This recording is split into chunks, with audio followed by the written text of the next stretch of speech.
So things look bad in ya. Coked up dick sucking hoe? Jesus Christ. Would have loved to let that all play through. But, I just got a warning on YouTube. Heads up, we've detected a video in your stream belonging to somebody else. Your stream may be terminated as you continue to fucking Jesus Christ. This is getting ridiculous, guys. This is literally getting ridiculous. So, it's clear to me that YouTube now has active, instead of just copyright IDing and like removing monetization and shit like that, you know, like what they've done before. No. They're doing live fucking, they will take your shit down live if just something that might get hit by copyright ID shows up. No one's striking back. This is YouTube, but this is YouTube's automated system.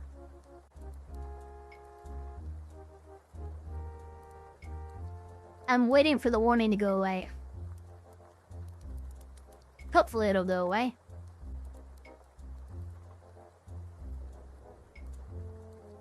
Poihoi 9 months, also YouTube being gay. Nothing new. Heads up with the chat, Jesus Christ. I mean, I don't even know what to do. Yeah, no, I decided to, you know, start the show off with a cover, as I normally do. And it's like, nah, we've detected a video in your stream belonging to somebody else. Your stream may be temporarily blocked. If you plan to continue, please ensure that the content owner has added your channel to their allow list.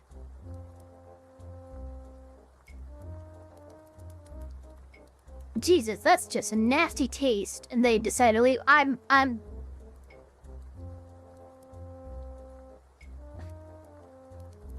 trying to think here. I think I might need to... I might need to start simulcasting on YouTube and Kick.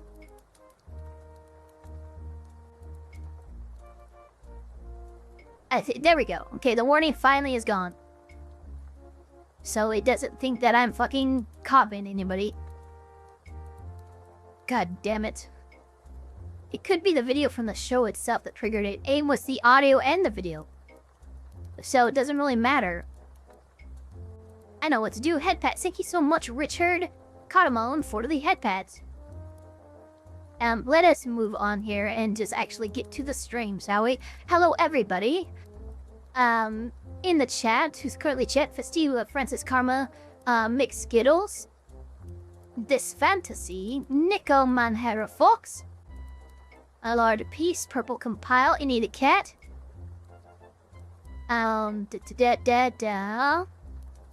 Magma Fox, Lord Peace, I think I already said, Magic Misa, how's it going?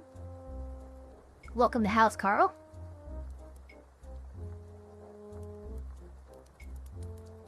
Yeah, so I think what I'm gonna do... I mean, YouTube used to encourage reacts. I mean, the last time that this happened, I was literally reacting to, I think it was the Diesel Brothers, situation where he ended up being arrested over several court matters, and it was really fucking weird. We got about 15 minutes into that fucking, video before our stream was temporarily blocked for copyrighted content.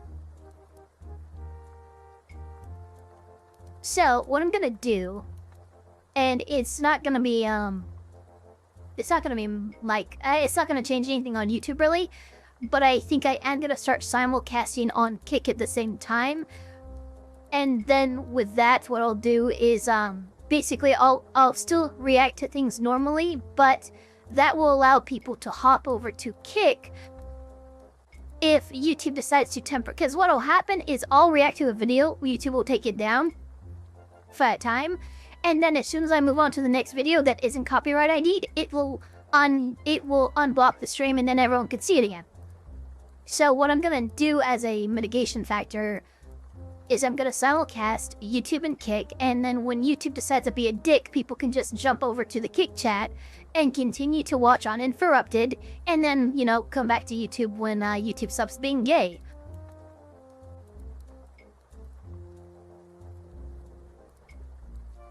I mean, this is a change that actually kind of fucks with me a little bit. As a reaction and variety streamer, this is actually an issue that I'm gonna clearly run into more than once. But that's okay. We will figure it out. Anyway, we have lots of stuff to be reacting to, so it does it right. It's not like a big deal. Don Hato, well, welcome. How's it going? And Shoujo, welcome. The Shoujo. Da-da-da-da. Not this one. This one.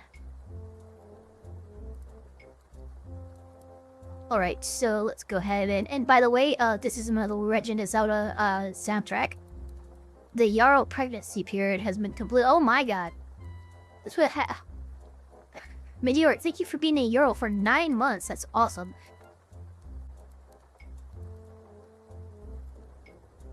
The English words "Let's Get Retarded" appear on the 2005 cover of the PS2 game Ichigo Masimaro. I'm so confused. Why did you say that? Was this random facts with Shoujo? CV. Alright, so the first video that we have, well, I turn off the background music. The first one we have here, arrested for, quote-unquote, improperly crossing the road while recording cops. So this is from the civil rights attorney, or the civil rights lawyer, excuse me. It was posted 4 days ago, and it reads as such. Gerald Shields saw an unusually large number of cop cars at a traffic stop. He began filming them from across a public street. No yelling, no interference, no threats. Just recording what the police officers were doing in public from a safe distance. Minutes later, Charo was face down on the ground, injured and under arrest. The alleged crime? Improperly crossing the street. I don't know what that, like, so what, jaywalking, maybe? Let's see what's going on. Sarah Bone made another no way. Magno Fox, can you DM that to me? There's no way Sarah Boone made another fucking letter to the court. Holy shit.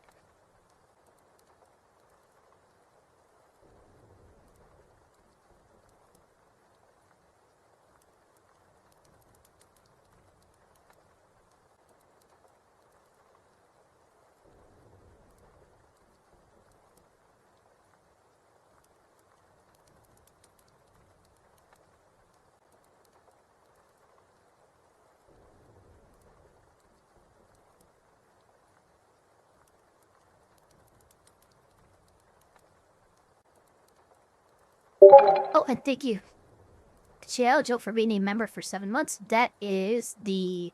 There he is. Sarah Boone writes another letter. Jesus Christ, there's a fly in here. It keeps trying to land on me. How dare. The lawyer you know, okay.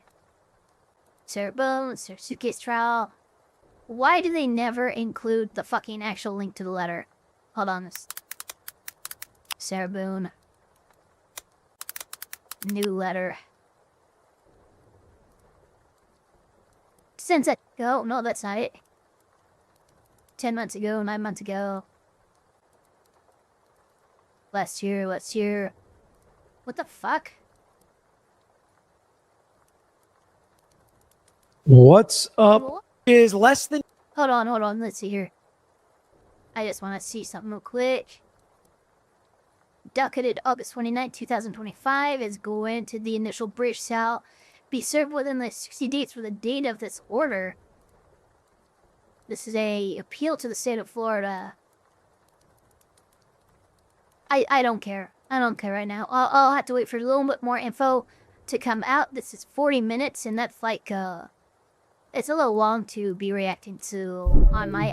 I tend to wait... once it gets over 30 minutes as a reaction, like for me, for how much extra content I add, I will usually almost double the runtime of a show of a video just by adding my commentary. So 40 minutes is really, you know, closer to an hour and a half of content, and this is a 2-3 hour stream, so I'm gonna have to look into it, and I'm hoping I can actually find her letter. Because that's what we did last time when Sarah Boone released that I Forgive You letter, where she was talking about the Japanese, a tradition of repairing pottery with gold. That was so stupid. That was like one of the most annoying things I've ever seen. How do you just come out? Well, the act of the Japanese fixing pottery with gold to make it more beautiful because of mistakes, blah, blah, blah. Okay, you know what? I don't know who you've been talking to, but you need to talk to them again because clearly you're on drugs and you need more. I'm kidding, I'm kidding. That's alleged. Yarrow for 8 months. Thank you so much, Isaac13D. 8 months, baby. Let's go. There was literally an episode of DWD where he tried being politically correct to improve his PR. What? Who's DWD?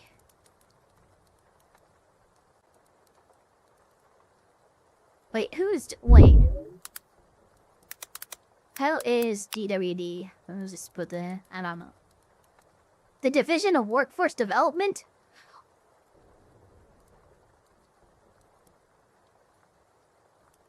Oh, you mean Darkwing Duck.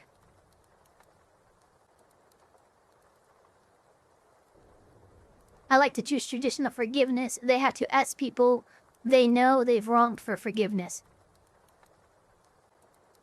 Oh, of course. Still waiting for the, Monahan to ask me.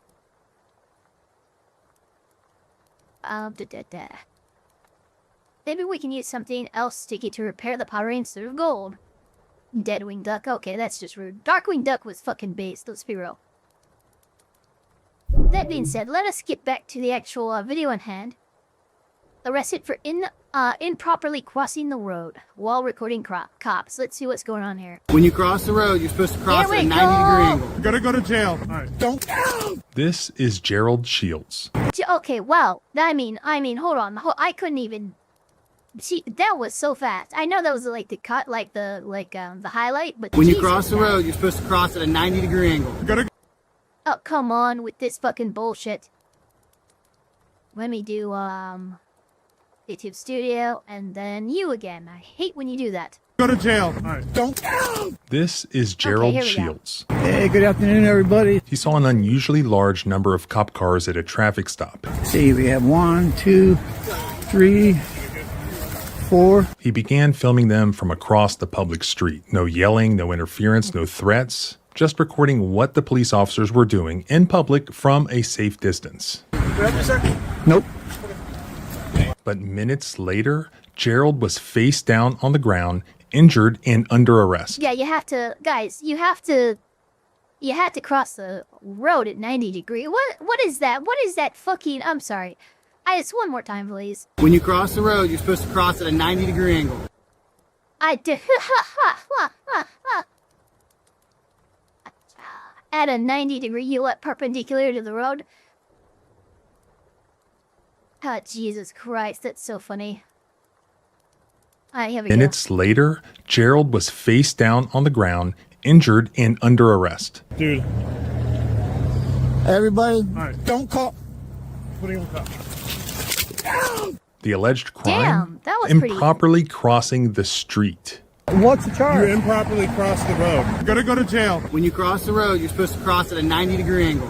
Okay? You started over there and proceeded to cross. I know they're saying Superseding a 90-degree angle. I was coming this way.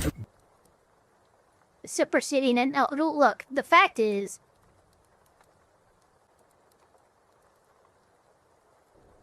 the fact of the matter is,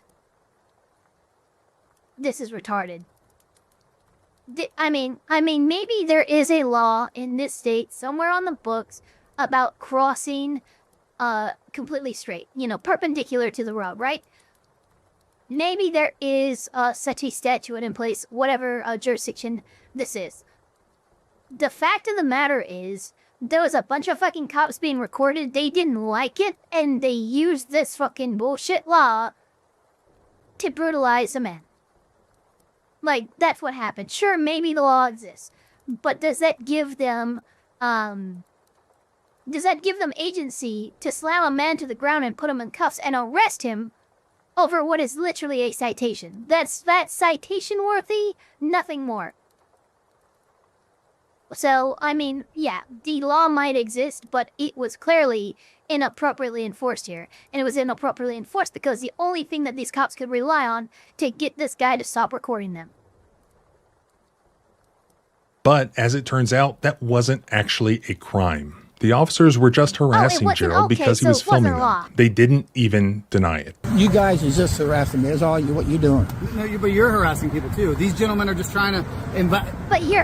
Now you're violating my constitutional rights. What happened when it went to court? Did the officers face any accountability whatsoever? Not yet, even though one of these officers was caught on video assaulting a disabled child at a skating rink. What the fuck? But that's where you come in. Yeah, I mean, that's just what he does.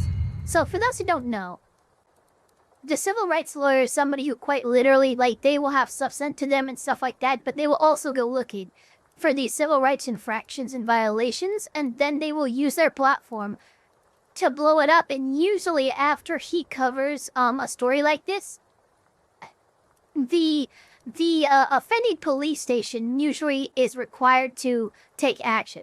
I have seen this man's videos responsible for the dismissal and firing of police chiefs, of policemen, of actually overcoming qualified immunity when people who've had their rights violated actually tried to sue the cops involved. Like, this guy is doing very good work, and he's using his platform to bring attention publicly to these situations. And the public backlash is almost always enough for the police to actually have to respond and take corrective action against their own officers. So he does very good work. Again, you know, like, subscribe, comment here. Look, like, I'm already subscribed. Say, I'm already subscribed. Hit the notification bell as hard as you possibly can. And, yeah, no, this guy's good shit. So let's continue. Hey, good afternoon, everybody. It's a Tuesday. On April 9th, 2024, at around 11:50 a.m. in Orlando, Florida, Gerald Shields saw this commotion taking place with around 4 different police cars having this one little car stopped. He approached the scene from a safe distance and he began to film what was taking place. April the 9th, here on 441 and Willow Drive. His footage showed 4 police cars blocking both the roadway and the sidewalk with a small sedan that was stopped. Whatever county this is, they're out here in force. We got a car pulled over here, trunks up. I'm going to see what I can do. Says we're in Orange County. The doors and the trunk of the sedan were open. The officers could be seen removing handcuffs from a black male suspect who appears to have been... Look at this. Holy shit. Okay, we have 1, 2, well, hold on, let's see here. There we go. 1, 2, 3, 4, 5. It looks like there's 5 cop cars here. 3 of which are in the middle of the road. They're just in the lane. This one is obviously this one back here is pulled to the side of the road. This one isn't. You know what? This is probably the guy's, this is the perpetrator's car. So there's 4 cruisers here. Only one of which is actually put on the side of the road. These guys are just in the middle of the road, impeding traffic and everything. Occupant of that sedan. Arrest here. They just took him out of cuffs. A second black male appears from between the police cars and he walks towards the sedan. All right. Looks like they had 2 suspects.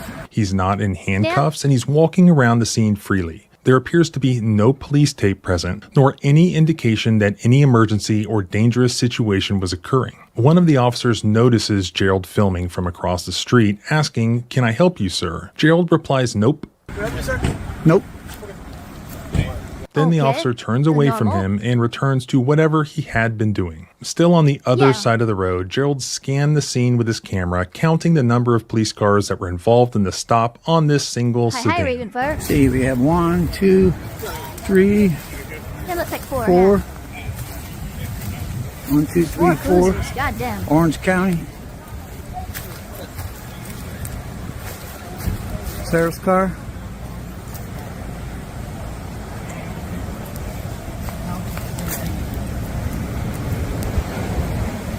They pulled over one car.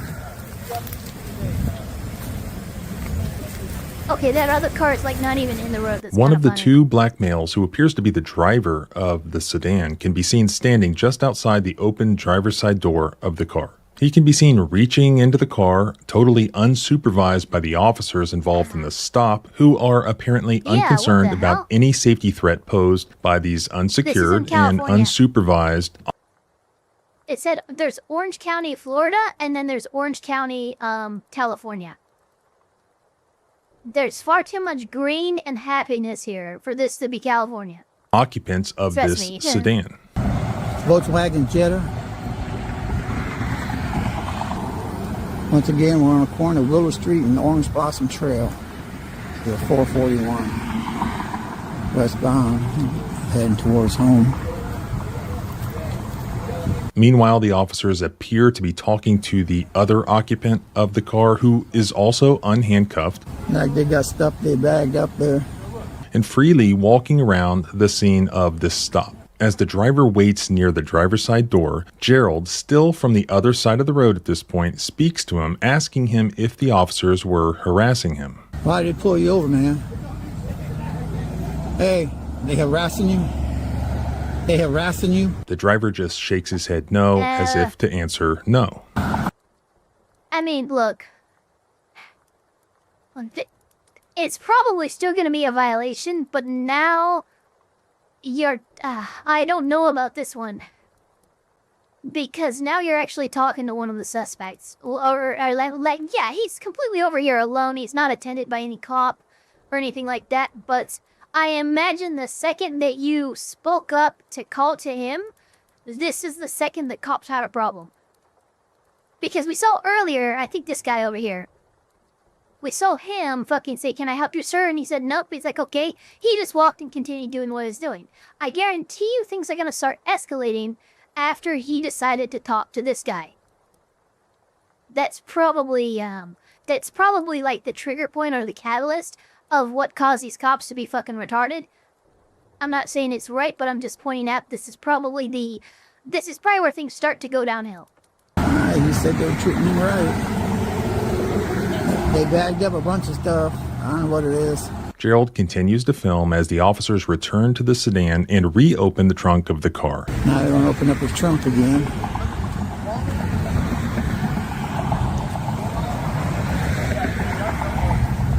Still filming, Gerald begins to cross the road, crossing in front of the sedan, which is blocking the natural crossing That's point smart. of this intersection. Gerald crossed the street at or near a right angle to the curb and by the shortest route possible, given that the vehicle was stopped in the middle of this road, itself obstructing have to go the around path of the roadway as well as the obvious crossing Yeah, you can point say- yeah, of look this at that. intersection for any pedestrian. Okay, so is this the angle that he crossed at?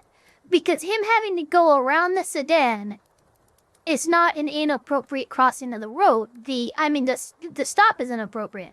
You stop this guy at a stop sign in the middle of the lane when he's literally over the fucking line for the crosswalk.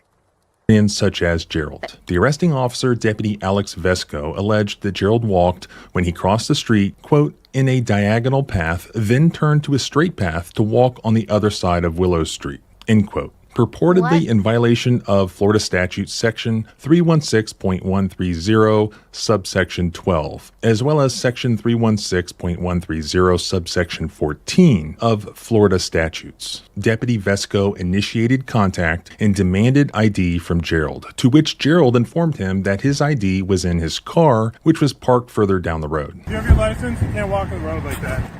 No, have your license? I'm walking over the sidewalk. You're crossing properly. Do you have your license? I'm sir? what? You have your license?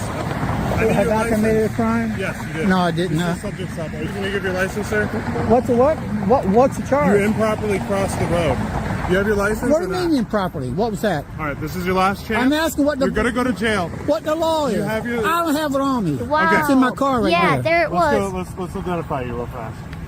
Why? What's the probable I cause? told you 5 times. I want to see your supervisor, please. Supervisor here? No, are you going to refuse to identify him? No, I want to see his supervisor. I've done nothing wrong. He can't identify. How? What? When you cross the road, Right here, I cross this road. Listen to me for a second. Let me explain it to you. Ask the question, right? When you cross the road, you're supposed to cross at a 90-degree angle. Okay? You started over there and proceeded to cross, superseding a 90-degree angle. I was coming this way. That the verbiage doesn't say, well, if there's this, then there's that. It says that you're required to cross the road at a 90 And degree. that. So because you committed a traffic infraction, this gentleman's asking for identification. Should you choose not to... I'm not in vehicle. You don't have to be... Pedestrian violation is an infraction. This right here is Deputy Matthew Pearden. He's claiming that Gerald did something illegal. He cites section 316.130 subsection 12, which does require pedestrians to cross a roadway at a right angle or by the shortest route to the opposite curb. Thus, contrary to Deputy Pearden's claim that, quote, you're required to cross the road at a 90-degree angle. When you cross the road, you're supposed to cross at a 90-degree angle.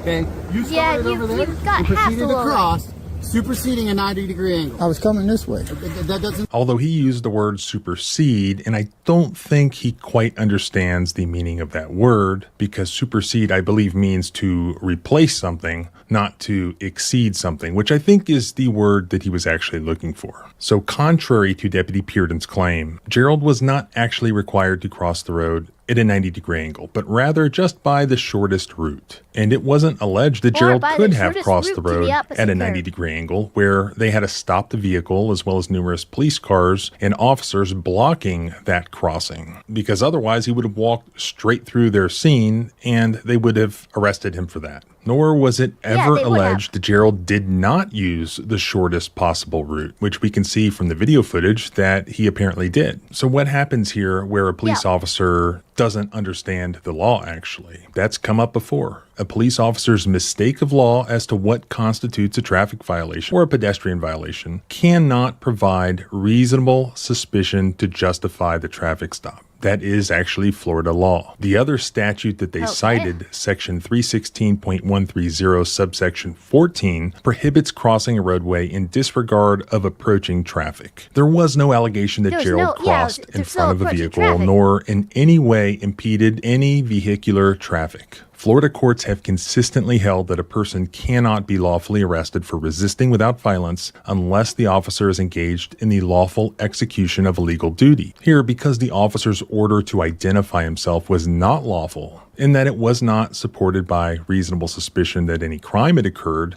much less probable cause, Gerald Shields had the right to disengage from that encounter. Therefore, the ensuing arrest that you're about to see for resisting without violence is going to be unlawful. It's a part of traffic, okay? Because you're affecting the roadways. Now, you guys are just harassing me. That's all what you're doing. No, but you're harassing people too. These gentlemen are just trying to invite... Now you're Okay, that's violating an my admission constitutional that you're right. harassing. That's funny. He's like, oh, but you're harassing people too. So you admit that you, as a law enforcement officer, are harassing me, a citizen. You realize this does not look good for you, right? As to what I'm doing, yes, you are. So if you refuse I wasn't violating no rights. If you refuse... I'm not refusing my IDs in my damn car. Okay, are you going to provide... You gonna let me go to get my car? And then I want incident number on this matter here. I want your card, and your. I'm not going to provide you any information on these gentlemen's stop, but I will... Why? Public information. You can't give me this. You can look it up. Okay, never mind. I want your card, your number. You got a supervisor here? And I want a supervisor out here too. Deputy Vesco then began to aggressively approach towards Gerald, demanding that he stop and telling him that he was not free to leave. Okay, stop walking away. You're doing this thing right now. You're harassing me. Get up. Give me my space. Gerald responded to this by saying that he was not leaving, but he asked Deputy Vesco to back up out of his face. Dude, don't do that. Sir, give me Don't my do that. space. Dude. Deputy Vesco then aggressively grabbed Gerald and slammed him to the ground. causing injuries to Gerald's Jesus. face, his arms, and his legs. Gerald was arrested, and he was charged with resisting an officer without violence. Again, this happened in April of 2024. The criminal charges were pending, and then on May 23rd of 2025, Gerald's criminal defense attorney in that case filed a motion to suppress the entire stop of Gerald Shields due to a lack of reasonable suspicion or probable cause for the encounter to even take place, for the seizure to even take place. Okay. Then, like a year and a half after these criminal charges were filed against him, on September 15th of 2025, just a few weeks ago, the state of Florida dismissed that criminal charge Of course they against did. Gerald. Again, only after the criminal defense attorney pointed out the pure illegality of everything that had taken place. And just Googling these officers' names, one of them immediately pops up in a recent media piece where he is being sued for excessive force, get this, against a juvenile disabled child at a skating rink. Orange County Sheriff John Mina and two of his fuck? deputies are the target of a lawsuit alleging excessive force on a mentally challenged 14-year-old boy. It all stems from an incident at a local skating rink. Them kids don't belong to me, so I don't know who phone belong to who. That's Keishonda Brown and her 3 kids, including her 14-year-old son, identified as JAC in court documents. They're on the left, sitting on the ground in handcuffs, just minutes after Orange County Deputy Matthew Pearden grabs the teen and quickly takes him to the ground.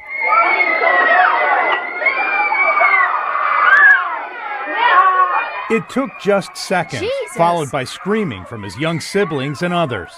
JAC's mother says he's mentally challenged. Pearden would later write in his incident report that while detaining JAC's mother, he saw the boy ball his right hand into a fist as if he was going to swing a punch at me, prompting the deputy to grab the boy by the back of the neck and guide him down the wall to the ground. It's a crime. When you look at it, it's a crime. That is child abuse, and there's no way. And when you read the A form, the way that he tries to explain it, it's a 14-year-old kid. What are you saying? That he tensed up his jaw? You're handcuffing his mom. He balled up his fist. There's no excuse for how that deputy acted. And just like here, he is doing things to people under circumstances where there never is any criminal conviction, possibly because there was no criminal conduct in the first place. The teen was arrested and taken to the juvenile lockup on a charge of resisting arrest. But on July 9th, the state attorney's office dropped the charge. The office of Sheriff Mina declined comment on the lawsuit and declined to tell WESH 2 investigates if Pearden or any deputies involved in this incident were disciplined. But fortunately, he's getting sued in that case. And he's also, I think, going to get sued in this case. And one big reason that he should be sued is not just for what we saw there, but for the First Amendment violation that took place here. Because whether or not you agree with what Gerald was doing, people have different views on First Amendment auditing. People who just want to record what the police are doing when it doesn't involve them. And the question is not whether you agree with it or not. The question is whether or not the person had a right to do it. And if so, whether the police infringed on that right. Does it matter that we're talking about Gerald Shields, and I don't really know who he is, as opposed to some TV news lady from the local TV station? No. It doesn't matter that Gerald Shields is a self-titled independent journalist, or whether he's a First Amendment auditor, or whether he's a TV news reporter from the local news station, or even from Sky News Australia for that matter. The rights of access of the media are coextensive with and do not exceed those rights of members of the public in general. If Gerald wants to be media and he's acting as media, Gerald is media. So Gerald was engaged in a protected activity. Recording police conduct in public is protected speech, subject to reasonable time, place, and manner restrictions. Here, it could hardly be disputed that Gerald was recording police conduct in a public place. There are no allegations that he had been doing so at any time, place, or manner that was prohibited. The sole allegation against Gerald was that he crossed the road at something other than a 90-degree angle. Not that he was recording the police in some prohibited manner. There was a sidewalk on one side of the road crossing towards which Gerald was heading at the time this all happened. This was not, for instance, on the side of an interstate where it can be prohibited for pedestrians to walk, nor did Gerald cross any crime scene tape or any crime scene perimeter. There could be an argument that he interfered with the scene prior to crossing the street when he asked the driver if he was being harassed, but it was never alleged that he interfered, and I don't think the cops even heard him. But what did we hear? No, Deputy Perrodin. I think the cops did hear. Because it was immediately after he asked that dude, like, are you okay? Are they treating you right? You know, and the guy, you know, responded. And then he crossed, and the cops fucking jumped on him as soon as he crossed. They were waiting for something more tangible to get him on.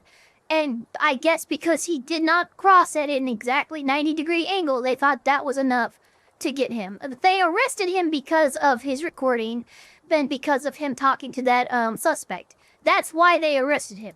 They just used the crossing law as a fucking inroad to that.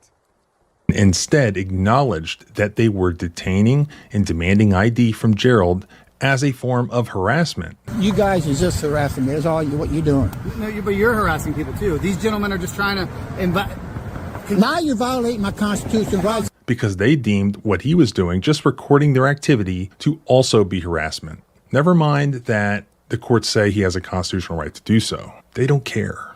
He was physically stopped from recording. He was thrown to the ground, injured, arrested, and then unsuccessfully prosecuted. Which also brings up the fact that he probably could sue for malicious prosecution. There really isn't any dispute he really could. that he committed any crime at all. Everybody was actually on the same page about what this was. He was filming the police. They didn't like it. They harassed him.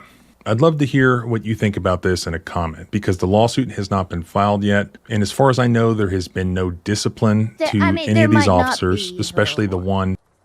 I mean, the guy didn't seem, the guy did not seem like he would be the type to sue.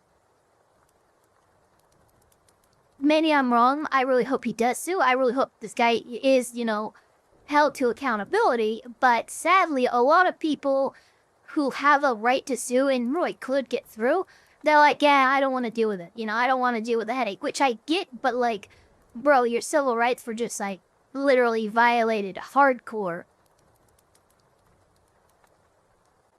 So yeah, that's that one. You know, get us a little angry at police in general. Alright, so we have another one. This one comes from Nate the lawyer. Let's continue to get mad at the justice system, shall we? But here we go. Nate the lawyer posted 5 days ago, insane judge removed for lying under oath, insurance fraud, and stolen valor. Guys, this judge... I think this judge was lying about serving in the military. That's so fucking weird.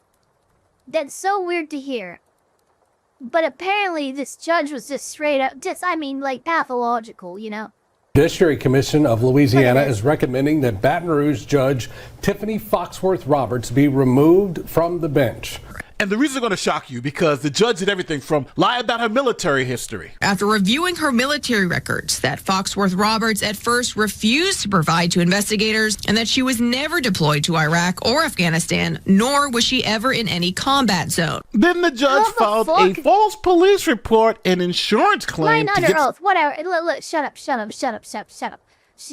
Look, shut up. You right there. You. You.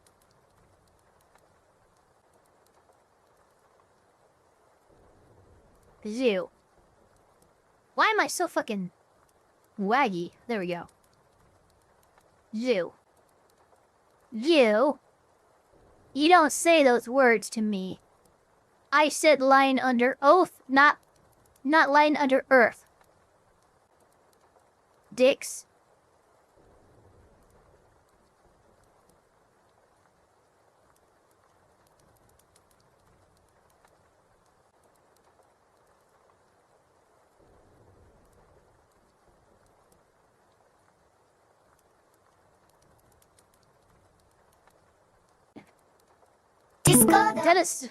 Dennis, whoa, what the fuck? That is so bizarre. It lags so much, but it only lags when I'm actually focused on. Look at this. See? I decided to click on it, and look at how fucking bad it is. The watch, I click off of it and no focus on it. Look, we're fine. We're smooth as butter. I don't understand how the fuck that's happening. But whatever. The money. The complaint alleged Foxworth Roberts filed a false police report and a false insurance claim. And that's not all. To show us that she didn't file a State Farm claim. Well, come to find out, she did file. State Farm was her auto. Her auto insurance. Okay. Now, she didn't put that qualifier in her response. She just said, I didn't file any claim at all. And as I said, we did later find out that she did file a claim with her homeowner's insurance, USAA. And now judges in the great state of Louisiana want to kick her off the bench. In the Judiciary Commission's final report given to the Supreme Court, they said, quote, "It is rarely an easy decision for the Judiciary Commission to seek the removal of a judge. However, given the totality of the misconduct that the Commission found to be proven by clear and convincing evidence to protect the public and its confidence in the integrity of the judiciary and to purge the judiciary of any taint of disrepute, the Commission is compelled to..." So everybody, I'm still on fucking Windows 10 because I've got the, I forgot what it's called, but it's a special kind of ISO for Windows 10. It continues to have security updates and patches, but it's made for businesses. You know, like old businesses like that you would go into and you would notice that their registering computer still has like Windows XP or Windows 7. And this is the business version. This is like that bare bones business version of Windows 10. Look, eventually I will have to cave and I will have to switch to Windows 10. But god damn it, if I'm not going to fight tooth and nail to retain Windows 10 as long as I can. Recommend the removal of Judge Foxworth Roberts from office. All right, we got a lot to talk about.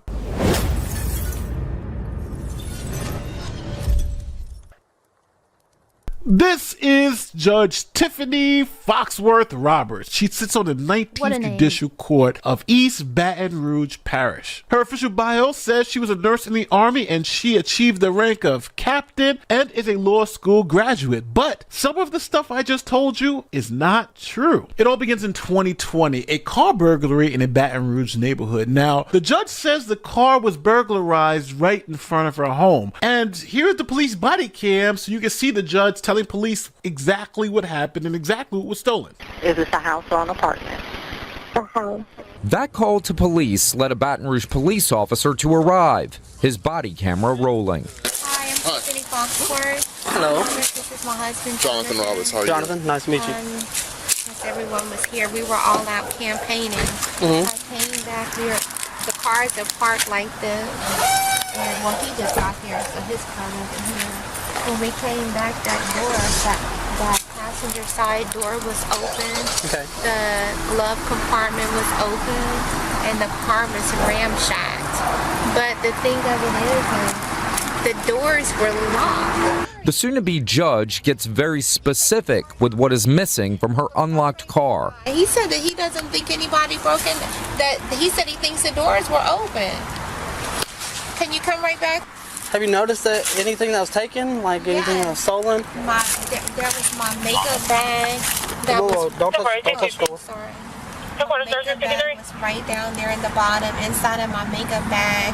I had cash money in that. You had cash money. I'm sorry. You had cash money in your makeup bag. No, you didn't. I really don't think you had money in your makeup bag.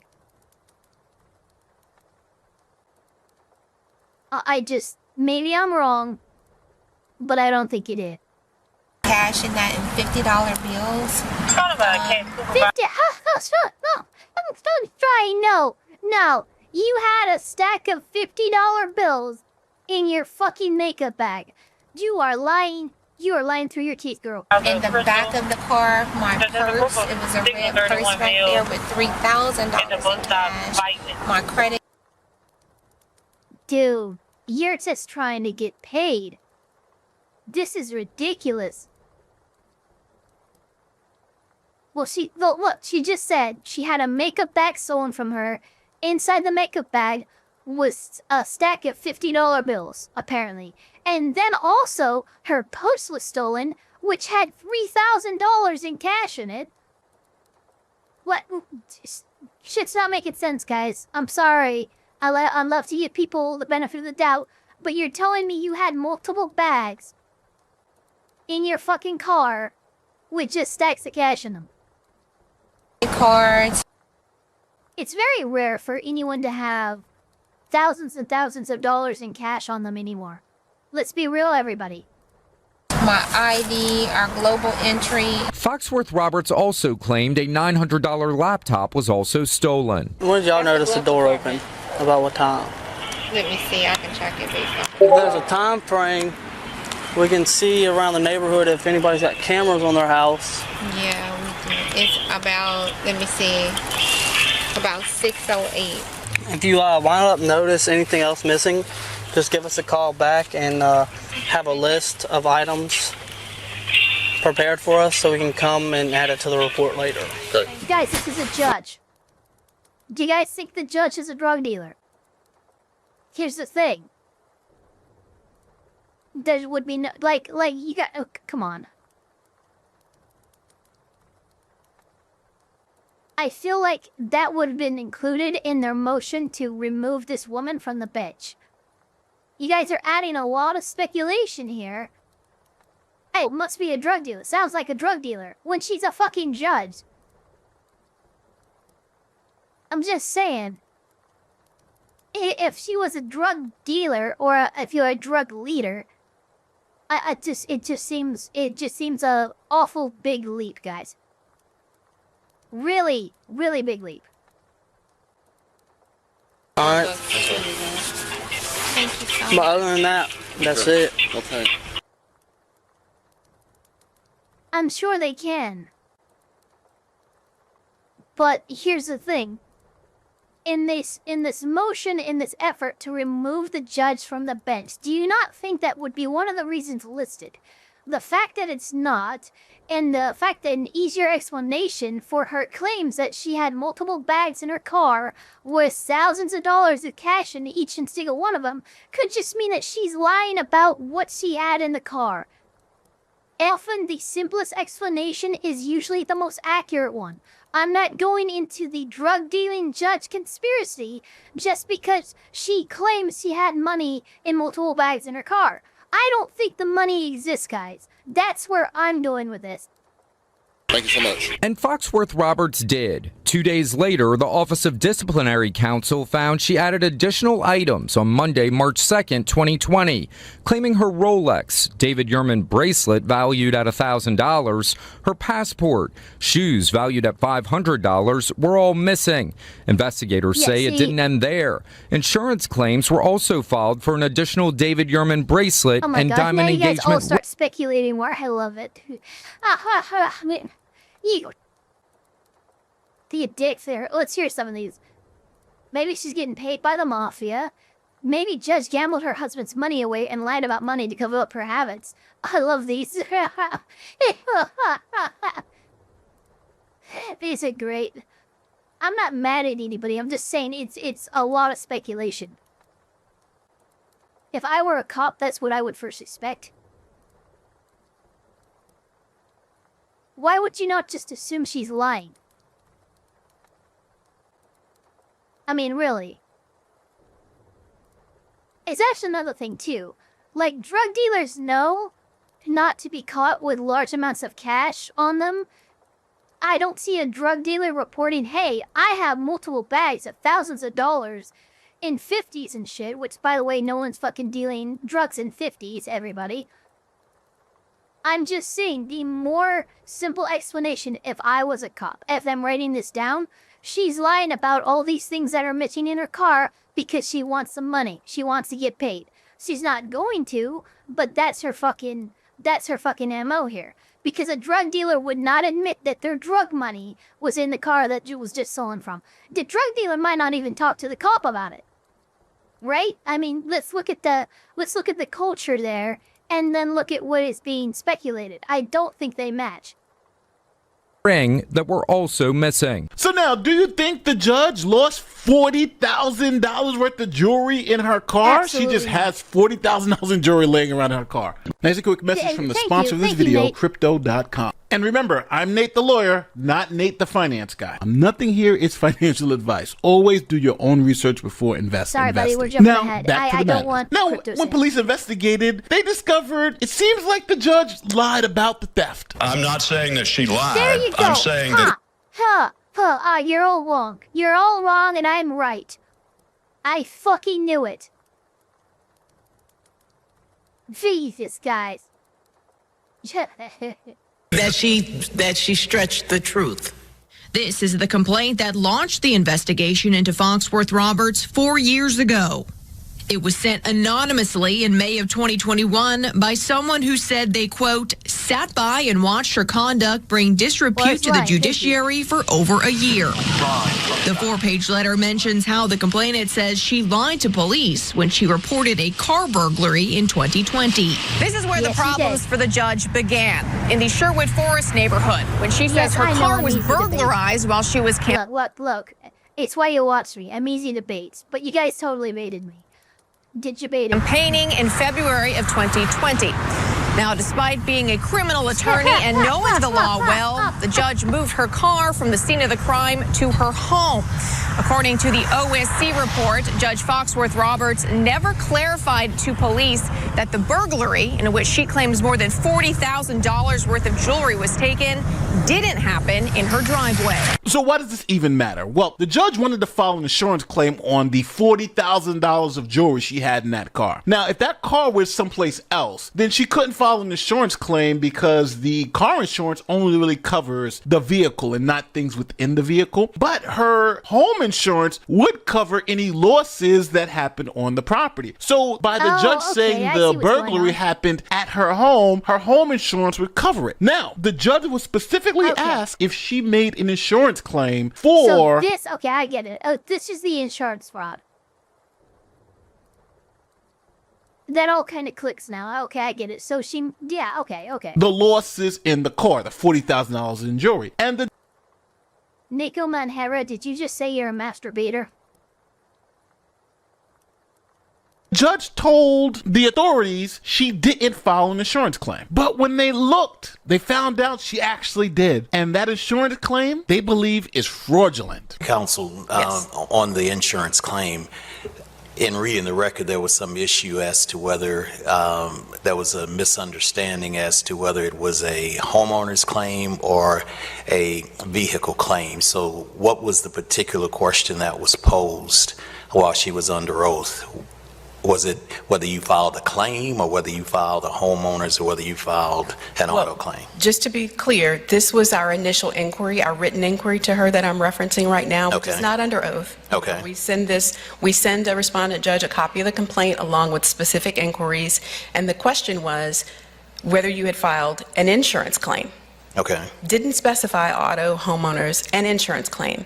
And keep in mind that the complaint itself specifically referenced USAA. Instead of acknowledging a claim with USAA, she said, I didn't file any insurance claim at all, and provided us documentation from State Farm to show us that she didn't file a State Farm claim. Well, come to find out, she did file. State Farm was her auto. Her auto insurer. Okay. Now, she didn't put that qualifier in her response. She just said, I didn't file any claim at all. Okay, so if filing false police reports and false insurance claims isn't enough, well, then the judge lied about her military service. She said she served in 3 wars. This is rare. She served in 3 wars. She served it. I'm sorry. Oh my god, I had to turn away from my mic. Holy shit. She claims to have served for 3 wars. Oh, I can't wait to hear this one. And that she achieved the rank of captain in the United States Army. Both are actually lies. I am an Army veteran. I served 14 years through 3 wars, Desert Storm, Iraq, Afghanistan.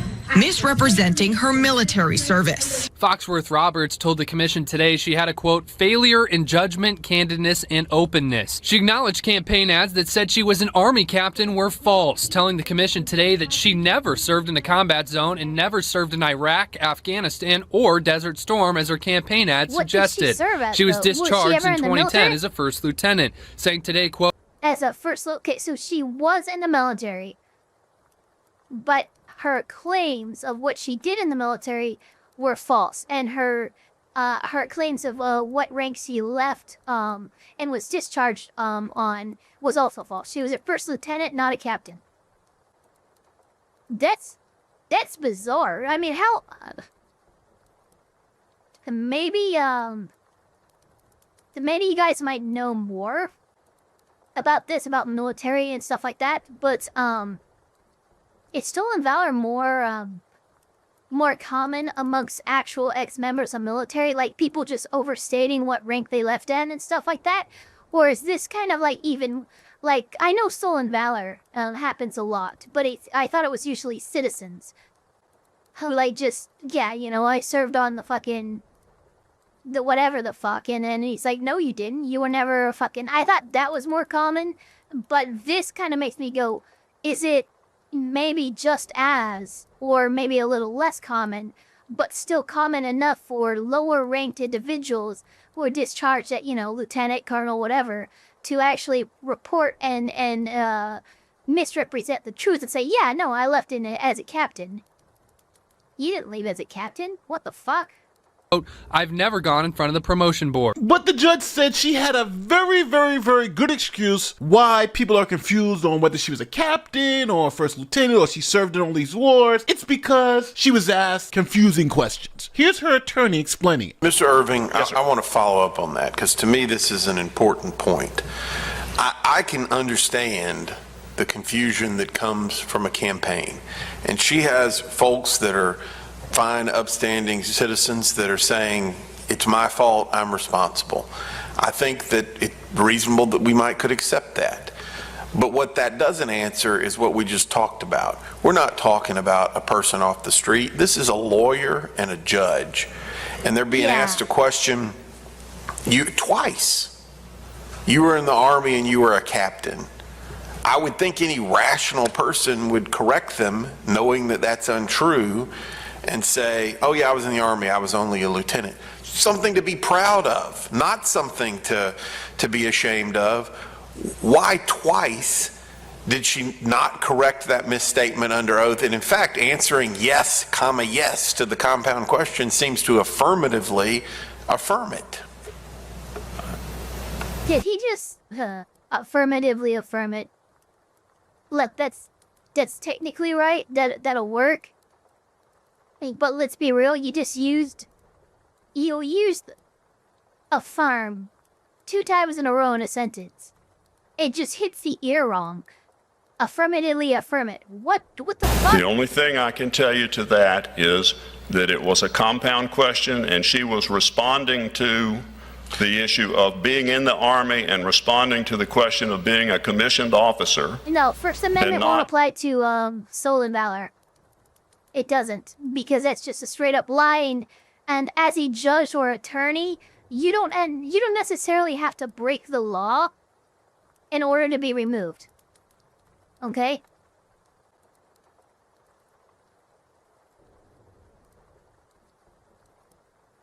You just have to have, I mean, even inappropriate, immoral, or violations of court rules, you know, like where it's not like that. It's not a law, but you're not allowed to do this as an attorney or a judge, right? Just the appearance of inappropriate behavior is more than enough to get a judge, you know, removed from the bench. And I think that's what's being argued here. Addressing the rank. Now, if that was it, you'd probably be like, okay, so what? But the judge had a problem with continuously lying while she was under oath. This is a judge. Matter of fact, here's another judge from the commission calling her out on all of those lies under oath. Justice Cole, what else under oath? Well, there is the testimony about being a captain in the Army. There is testimony about not knowing. She claimed to not know about the second claim for the $19,000 ring. However, the insurance records belie that. They show that she contacted USAA at least 3 times to make that claim. She attempted to tell us that it was USAA's idea to put it on the second claim, which absolutely was not true. The records show that that was not true.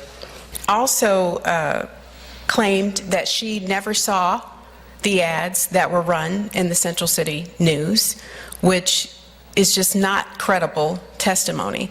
She paid over $7,000 for 9 ads that ran over several months, both in her initial campaign and then the subsequent campaign for the full term. Now, the problem is this judge has been caught in so many lies. It's unbelievable, right? She served in Desert Storm. But if that was true, she would have served when she was 16 years old. Impossible. I served 14 years through 3 wars. They determined she was only 16 years old during Operation Desert Storm and that she was never deployed to Iraq or Afghanistan, nor was she ever in any combat zone. Now, this is all in the hands of the Louisiana Supreme Court, and they have a couple of options. They can do a public censure. You've been a bad judge. They can suspend, or they can disrobe this judge, removing her from office. And let's just keep it real. This isn't about military service or politics. No. It's about truth. She said she was a captive. She wasn't. She said her car was robbed. It wasn't. She said she didn't file an insurance claim. She did. And when investigators asked for the records, she dodged them for months. The Supreme Court has one question left to answer. Can someone who lied in these manners be trusted to be impartial, fair, and honest as a judge? This is a case that merits removal because you cannot teach a judge to be honest. We shouldn't have to teach a judge to be honest. Wait, hold on. Thank you. Cat, what are you what? Dude, what is going on? Dude, he came over here. He laid next to me, and then he just freaking... He put his whole head on my leg. And he's just like doing the like twirly cat thing. What are you doing, kitty? What are you doing, kitty? Yummy, yummy, yummy, yummy, yummy, yummy, nums. Okay. Can we affirm if the judge's affirmations are firm or soggy? Or saggy? Okay, I see what you said. It would have been funny if I hadn't misread it. You know. Got a kitty. I have a kitty, I'm gonna eat him. Okay, we're doing good here. There are no warnings on our stream. That's good. Hey, right, so now we have... I'm gonna move right on into the next deck. We are moving on to Judge Order's new rules in Charlie Kirk Assassin's case. So here we have the Kirk killer case update here, involving alleged killer of Charlie Kirk, Taylor Robinson, I believe his name is. This is posted 2 days ago by attorney Larry Foreman, aka the DUI guy. The baller, the boss, the man with frosted hair. Look at him. Look at that frosted hair. Oh, wait, what the hell? Wait, didn't do the thing. Hold on. There we go. Look at that frosted hair. Charlie Kirk's murderer is back in court, and he has some requests from the judge. Do you think the judge is going to grant them or deny them? Let's cover them in this video. Well, let's see what's going on.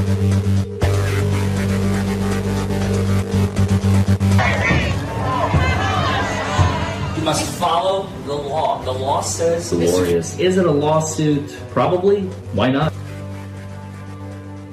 Well, hello everybody, and welcome back to Buckle Up. It's the Law with Attorney Larry Foreman. Folks, today we're going to continue with another Tyler Robinson court appearance. Earlier this week, Tyler Robinson appeared in court once again in Utah since the killing of Charlie Kirk in September last month of 2025. Folks, he has some requests of the court, and the court has some requests of Tyler. Let's go over the hearing and see what transpired earlier this week. Calling case 251-403-576, State of Utah versus Tyler James Robinson. Mr. Robinson, can you hear us? Yes, I can. Thank you. Good afternoon to you all. We're here on the Tyler... Now, you're just going to see Utah County Jail anytime that Tyler is speaking because they do not have video activated for today, or maybe it's just audio from the jail. James Robinson motion to appear in civilian clothing and weird, without physical restrints at all pretrial hearings. Okay, so he's asking to appear without physical restraints. I mean, these are normal requests. It's weird because typically speaking, and I can't speak for every state and every court and stuff, but it's usually, if the guy shows up in an orange jumpsuit and it's chained to the defendant's desk, that is prejudicial. That is going to give an appearance of guilt to the jury. The visual representation of it alone, it screams guilty man, right? So these are, while I understand why, I don't feel like the attorney should have to ask for this, because it should already be default. Like a video if his complaint is his appearance. Well, it's a valid complaint, right? If we are to truly give this man a fair and reasonable trial in front of a jury, we can't tout him in front of the world in an orange jumpsuit and shackle him to the desk. You know, we'll have to see what the judge says, but let's continue. And in civilian clothing. Let's see what the judge does. Because of some of the arguments involved in court security protocols, the court held a closed hearing on October 24th, 2025. During that hearing, the parties addressed several related matters. The first, Mr. Robinson's motion to strike the sheriff's response. The second, Mr. Robinson's motion to appear in civilian clothing and without physical restraints. The third, the sheriff's and Mr. Robinson's request to limit or exclude visual recording and photography in the courtroom. And finally, the fourth matter, the state's request to have all non-evidentiary hearings held remotely. The parties have stipulated that the state's request to hold non-evidentiary hearings virtually, as well as the parties' joint request to limit electronic media coverage, both require further briefing. Those issues are not yet ready for the court's decision. To facilitate that brief. Okay, so just to recap, a few days before this public display by the judge to inform public and to officially put on the record certain things, there has been a request and arguments have been heard, which we are not privy to because, as the judge said, arguments were made in closed chambers. It seems to me that there has been a lot of stuff going on behind the scenes that we are not privy to and will never be privy to other than the summary that the judge is about to give us. Very strange. Yeah, not for arraignments. Very, very strange. The court directs as follows. If the state wishes to have all non-evidentiary hearings conducted via WebEx, it must file a separate motion. The court will not rely on prior briefing. The standard timelines for response and reply apply, and the parties must file a request to submit and request a hearing if desired. If the parties seek to limit or restrict electronic media coverage, they may file a joint motion. Again, the court will not rely on prior briefing. That motion must address the factors set forth in Rule 4-401.01 sub 2 of the Utah Rules of Judicial Administration. Standard response and reply times apply. Pretty sure this is the state. This is the state case against Charlie Kirk. Not the federal case, which obviously there probably will be. But if it's the state, it's possible that we will get to see the trial. Not if it's federal though. That's just plain. You're not gonna see a federal case. Online on video. Parties must file a request to submit once the matter is ripe for decision. The court took under advisement two issues: the motion to strike and the motion to appear in civilian clothing and without restraints. Court now issues its ruling. In regards to the motion to strike the sheriff's response, the prosecution and the sheriff's department filed a joint opposition to the defendant's motion to appear in civilian clothing and without restraints. Mr. Robinson moved to strike the sheriff's portion of that filing, arguing it was procedurally improper because the sheriff is not a party. I agree. Yeah, the sheriff is, look, the sheriff was the sheriff officer, the sheriff's office should not be involved with this at all anymore. This is for the prosecution, this is for the DA, or actually I think they call it the county attorney or something over in Utah. But the sheriff, I'm sorry, the sheriff should not be, and he's not a party to this case.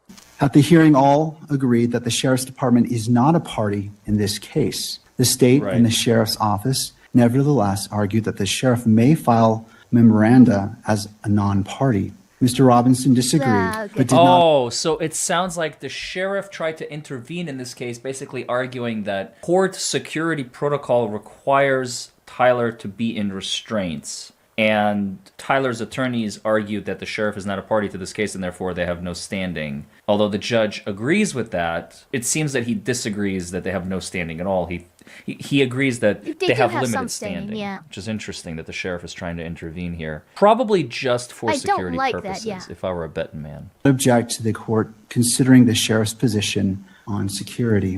The court finds that the sheriff's department is not a party to this case and therefore its joint filing with the prosecution was procedurally improper. Accordingly, defendant's motion to strike the sheriff's response is granted. However, under Rule 3-414 of the Utah Rules of Judicial Administration, the court is required to coordinate courtroom security with the sheriff's department. Consistent with that rule and with the defendant's agreement, the court has considered the substance of the state's opposition and the memorandum prepared by the court security director that was attached to it. Going forward, if either party has a security concern specific to this case, they may present evidence from the sheriff's department by affidavit. So that's how you circumvent that. Basically, the judge is giving away the farm. He's like, if you want the sheriff to have their say with respect to how courtroom security and courtroom just submit an affidavit. Yeah, no, this is appropriate because again, you're not the sheriffs, aka the bailiff. They're not a party to this case, but they are directly involved with security and keeping people in the court safe. So, yes, you would not want to see the sheriff joint filing with the prosecution. And this in that manner, that is completely inappropriate. You should strike the sheriff's testimony or whatever from the record. But at the same time, in the light of expressing concerns about security and stuff like that and having their voice heard, the sheriff obviously will be allowed to submit affidavits in regards to whatever is whatever concerns them regards to rulings on security and stuff like that, like restraints in the courtroom and shit like that. There should be security enough without restraints, I agree. People are acting like Tyler Robinson is this fucking serial killer mastermind. Dude, he's a guy who God, look at him. He's scrawny. The last time we saw him, he was in a self-harm prevention vest. He is more of it. That would be the argument I would make. I'd be like, look, the restraints aren't for the security of the courtroom. And the restraints are for the security of Tyler Robinson. Because he has already shown and expressed tendencies of self-harm. And we would much rather, where we don't have direct control over him, we'd much rather he be restrained so he does not harm himself.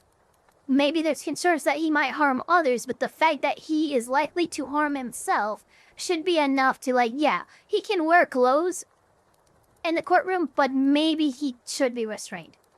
That would be the argument that I would go with, not so much the security argument that prosecution chose. With respect to security and restraints is going to be applied in this courtroom, you're more than welcome to attach a sheriff's statement in the form of an affidavit attached to the motion filed by the prosecution. Solves all problems immediately. Exhibit or testimony. This order does not limit the sheriff's department's ability to coordinate with the court or otherwise act as authorized by law. Exactly. Turning to the motion to appear in civilian clothing and without physical restraints. The parties agree that during trial, a defendant has a right to appear in civilian clothing and that any restraints must be concealed from the jury. Mr. Robinson now seeks to extend those rights to all pretrial proceedings. The court considered each request separately. In relation to requests to appear in civilian clothing, Mr. Robinson asks to appear in civilian clothing at all pretrial hearings. He argues that the extensive media coverage of this case creates a real risk of prejudice if the public and potential jurors repeatedly see him in jail. Walked. I mean, have you guys seen it? I'm sure you have. Hold on, let me bring it up real quick. Look at this. Also, thank you, Spider Bro. Welcome to the chat. But here, let me, Enderlin, Pokemon Patent, Somali, Skyrims, okay. Tyler, oh, wait a minute, that is Caps. Tyler Robinson, Purple Walk.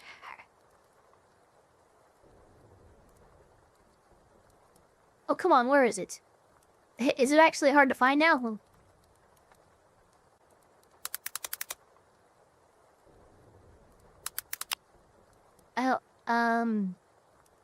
Well, I'm actually having trouble finding it. It's an iconic fucking, I put it on a tweet. Hold on, I bet I could find it on my tweet. Here. I'm gonna go to my profile.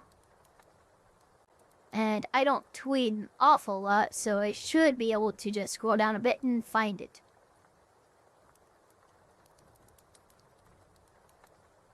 Yeah, I'm already at Colorgate. And it wasn't that much further back behind here. Yeah, here it is. Weird that I could not find this. But I found it here, so it doesn't matter. This. Right here, guys. Are you ready? This is a perp walk. Now, does this not look like a guilty man?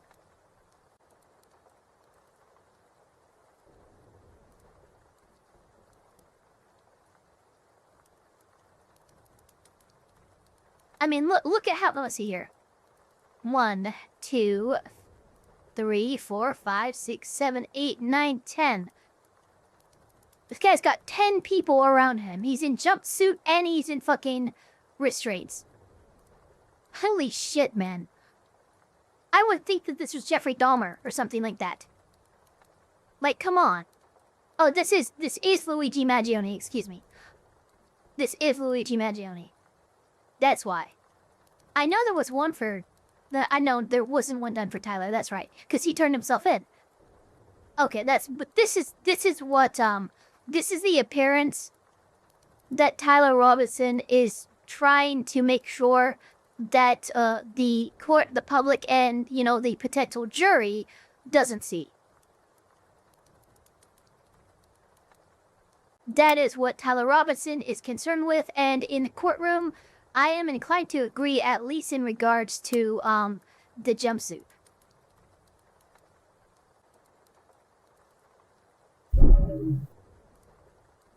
Attire. That's very interesting because this case is so heavily publicized since he murdered a very, very public figure, and there are millions of eyeballs on this case right now.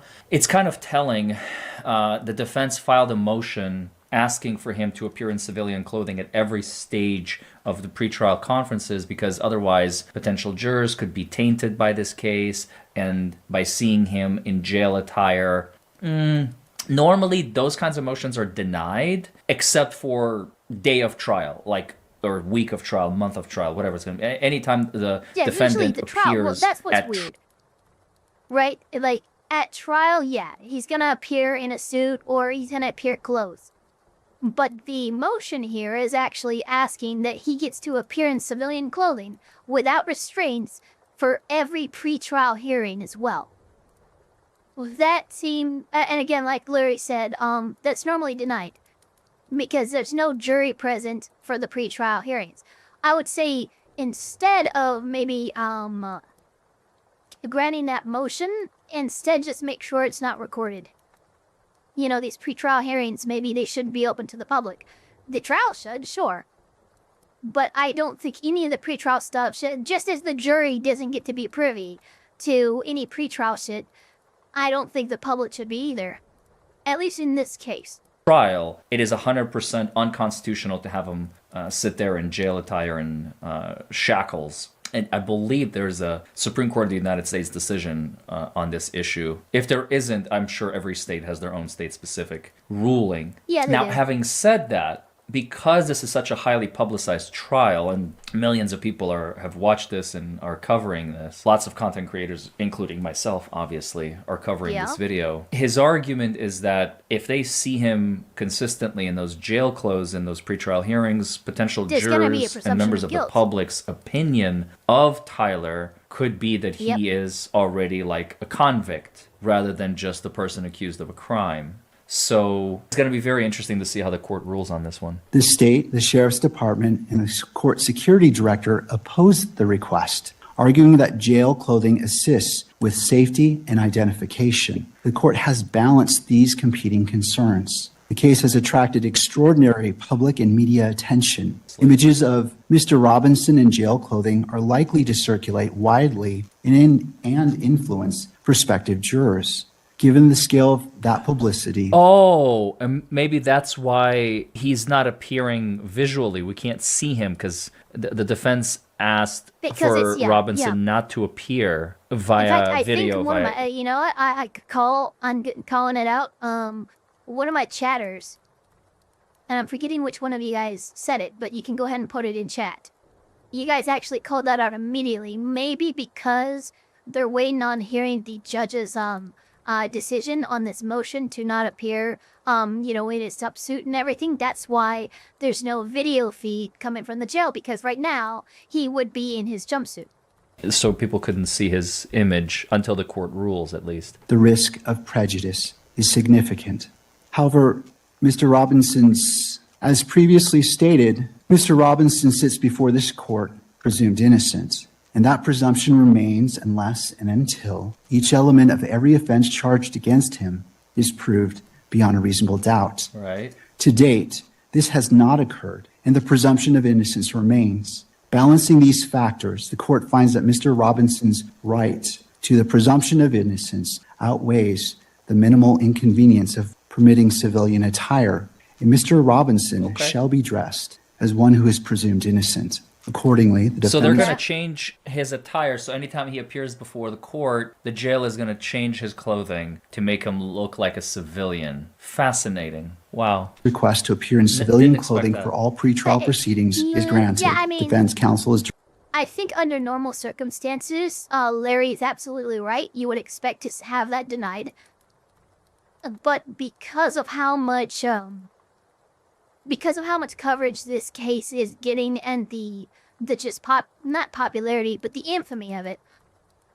Because of the infamy of it, it is probably in a court's best interest to allow Tyler Robinson to dress in civvies in all pretrial motions and hearings just to maintain his presumption of innocence. I actually understand. I mean, normally, yeah, like Larry said, this probably would be denied, but these are very unique and narrow circumstances regarding Mr. Robinson here. Directed to coordinate with the jail to ensure that this order is implemented, and the court further orders that if the clothing be provided 72 hours prior to any hearing. To the second request to appear without physical restraints. Mr. Robinson also requests to appear unrestrained during pretrial proceedings. He argues that visible restraints would prejudice potential jurors, undermine his dignity, and interfere with his ability to communicate with counsel. Rule 3-14. Clothing, it might be the line here. Clothing does not interfere with Tyler's and others' safety. I mean, the charges are very severe. I wonder if the judge is going to unshackle him. I don't think so. I don't know. No. I think this is going to be the line here. Because just as easily as you can make the argument that, for security purposes he should be shackled, you can also make the argument for his own health and good, he should be shackled. And again, that's just because we have seen him in his arraignment with a self-harm prevention vest, on, and everything. So he has actually stated to his parents and stuff when they were trying to turn him in, he said that he would rather kill himself rather than actually face, these charges. So there's easy enough ways that they could restrain him and keep him in restraints in court, and that just be not in view of the cameras or the public whatsoever. It's not too difficult to achieve that. For trial. Of the Utah Rules of Judicial Administration requires that all in custody defendants be restrained unless otherwise ordered by the court. The court recognizes that Mr. Robinson has no criminal history and no record of misconduct while in custody. However, the charges he faces are extraordinarily serious, I agree. carrying the potential penalties of life imprisonment or death. The safety of Mr. Robinson, the attorneys, court staff, and the public must remain the court's highest priority. Yeah, that the was emotional pretty much nature of exactly these where I thought it would proceedings go. also raise the risk of disruption. Given these factors, the defendant's request to appear without restraint is denied. The court directs the Sheriff's Department to conduct an individualized assessment and use the least restrictive restraints necessary to maintain safety. If those restraints impede the defendant's ability to communicate with counsel or take notes, counsel may renew the motion. I wish now to also address the decorum and media restrictions. To mitigate any potential prejudice, the court will amend its standing decorum order. The media will be prohibited from photographing or visually recording Mr. Robinson's restraints and from photographing or recording him while entering, exiting, or standing in the courtroom. Oh, okay. So even though he is not going to take the restraints off while Tyler is in the courtroom, the media is instructed not to photograph and not to publicize photos and videos of Tyler in his restraints, which I guess creates the least restrictive means of balancing both the safety of court. What's nice is for them to restrict recording him in shackles also implies, or if not shows, that in court recordings are still going to be happening. They're going to be permitted and they're going to be allowed. It's just that in regards to recording, they cannot record any frame of him in his shackles or his shackles being visible. That's a fair and measured response in my opinion, while still ensuring that the public gets to participate and witness this trial. Personnel and courtroom attendees and Tyler's rights. Very interesting. In making this amendment, the court has considered the factors in Rule 4-401.01 sub 2. This is a high-profile case with strong public interest.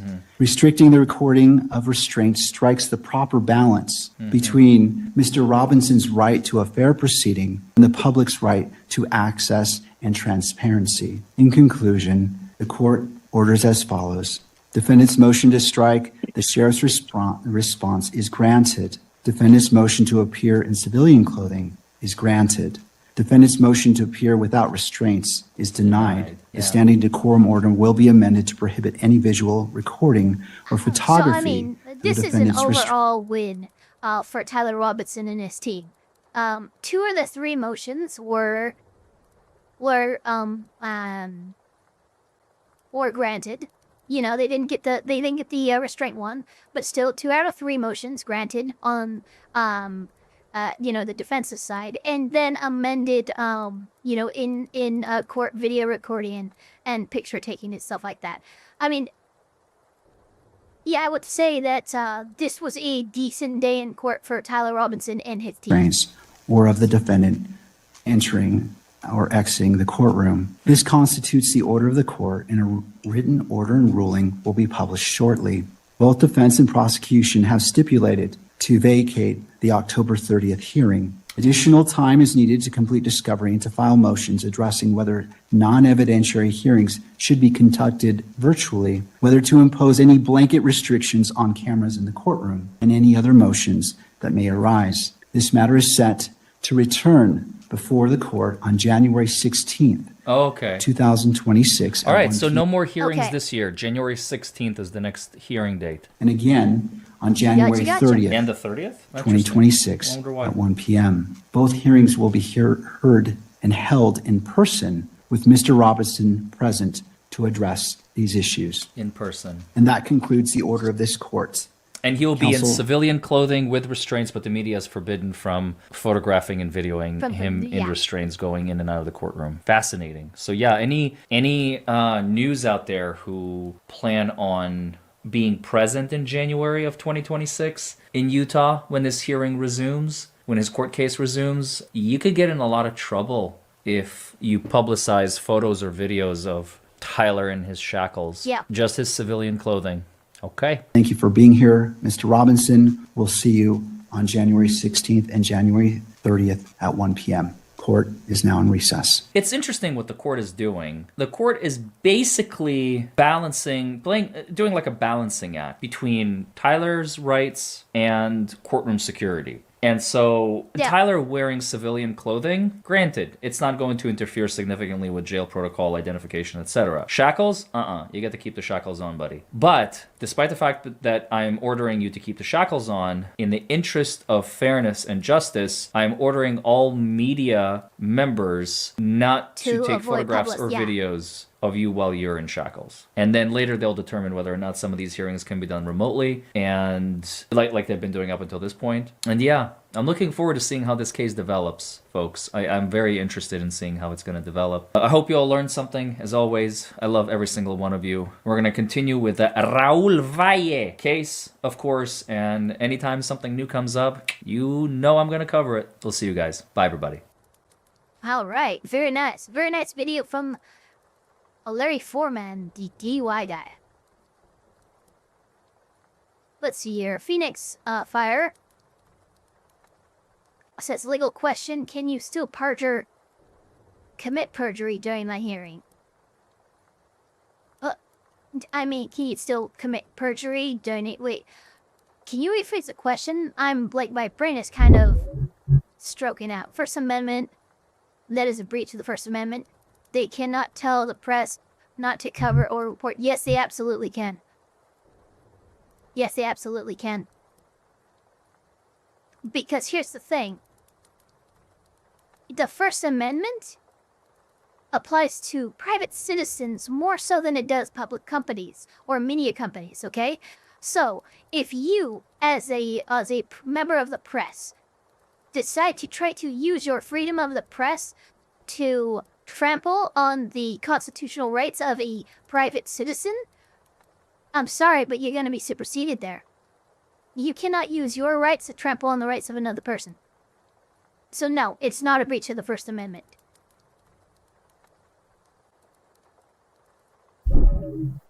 Absolutely not.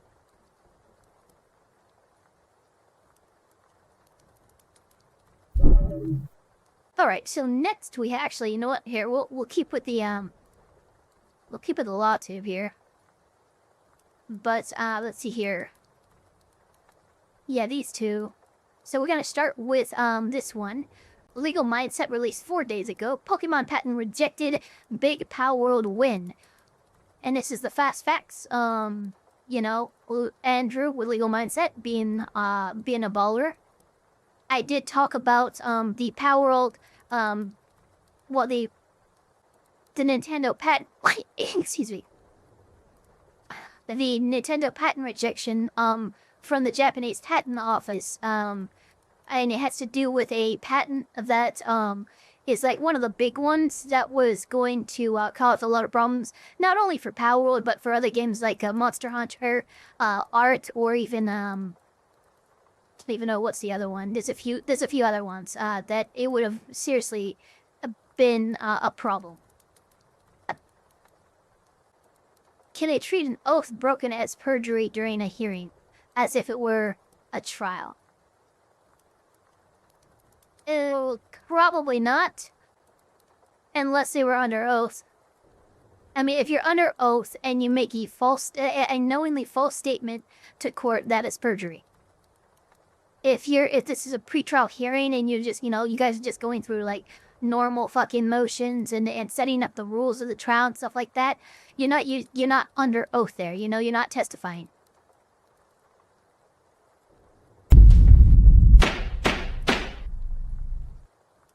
Pokemon has Still get in fucking trouble for lying to the court, though, if you decide to lie during a pretrial hearing, obviously. But I mean, it's hard to get to perjury. You almost never see perjury actually fucking charged or prosecuted. That's kind of the big thing.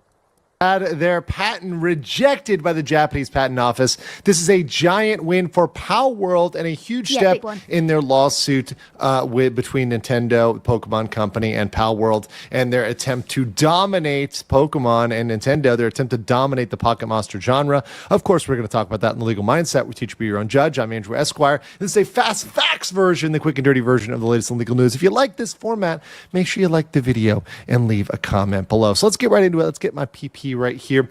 The Pokemon patent rejected. So let's talk about this. As background, obviously, Nintendo and the Pokemon Company International are engaged in a vicious lawfare campaign against Palworld to corner the entire Pocket Monster genre. So they're trying to I mean, not go even after this entire... I mean, it's not even like Pocket Monster as a genre. It's just like monster battling and capture, like monster-based video games. Is pretty much what they're trying to corner. It doesn't even just have to be Pocket Monsters or the Pocket Monster genre. You know, we have seen them they're kind of fine going after anybody who uses any system remotely similar to theirs.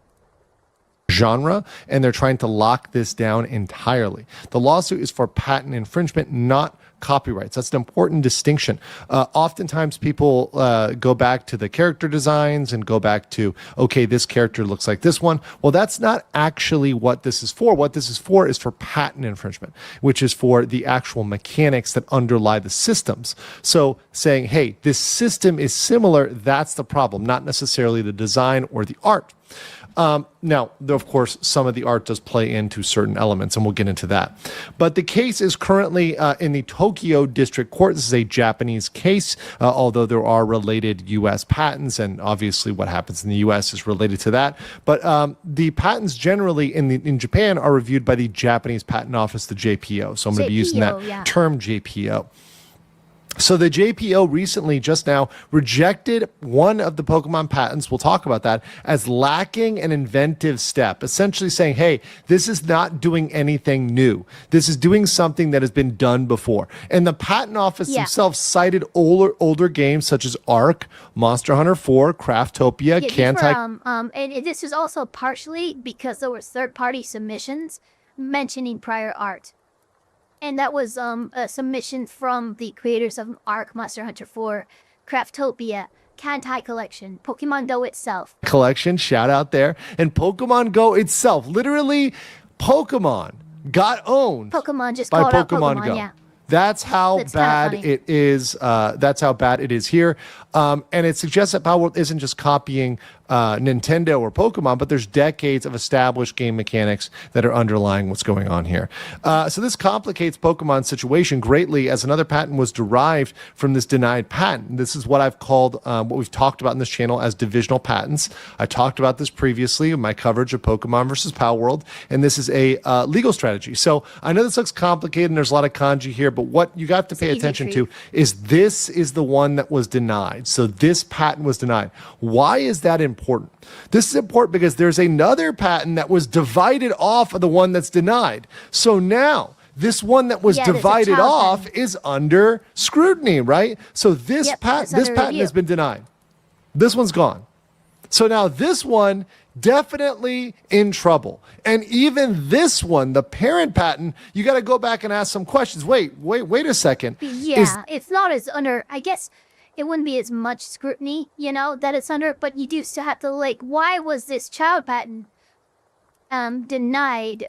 Because it obviously would share some language or some reasoning with its parent patent. So now we have to ask questions about the parent patent.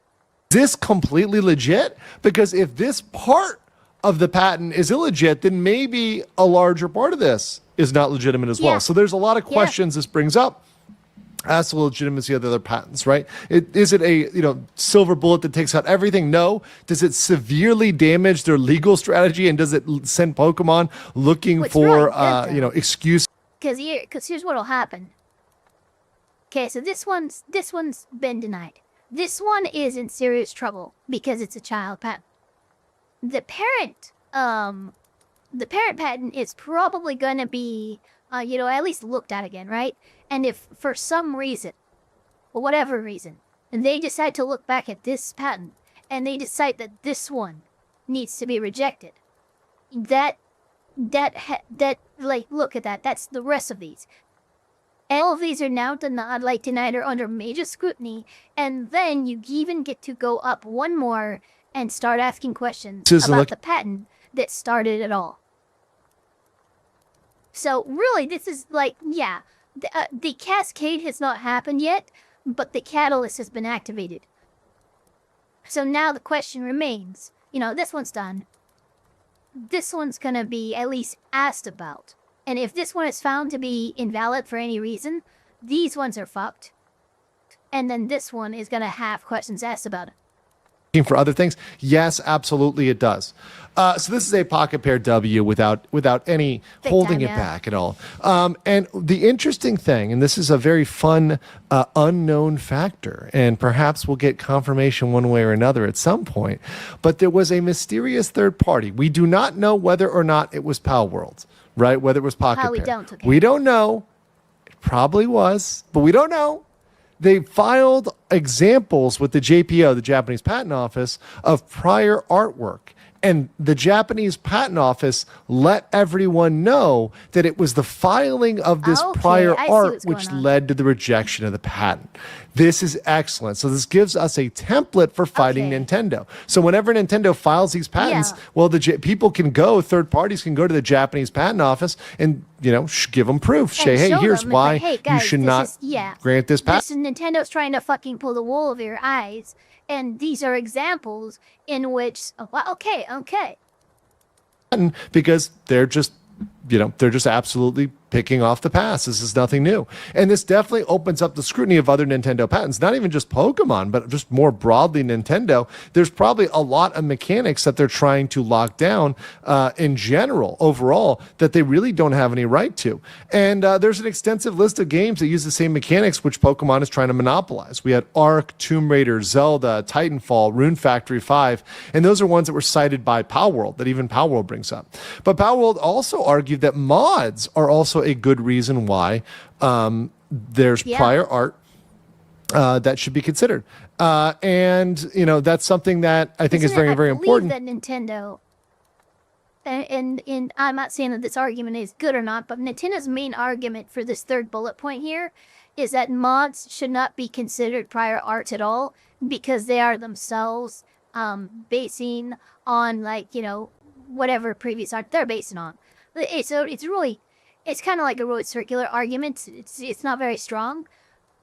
I would say that mods absolutely, if you have good mod examples, they should be considered as prior art because again, this is not arguing or going over like copyright infringement, right? This is not about the similarities and oh my god, look, that looks like a Charizard or a Bulbasaur. No, this is arguing patents, game mechanics themselves. And I'm sorry, but there's a lot of game mechanics and modded game mechanics that would actually fucking protect the monopolization that Nintendo is trying to achieve here. Especially since Nintendo refuses to acknowledge mods as art, right? So they're saying, hey, mods are not actually art. They're something that is really just derivative, and therefore we're not going to actually allow that. And if you're asking, am I updating my PowerPoint due to typos? You want to see my mod folder? Oh no, I'll show you one of them. Hey, let me see here. This PC. There it is. Wasabi. Wasabi-san. I'm gonna show you the scary one. The one that's like, oh my god. Are you kidding me? Yeah, here. This should be good.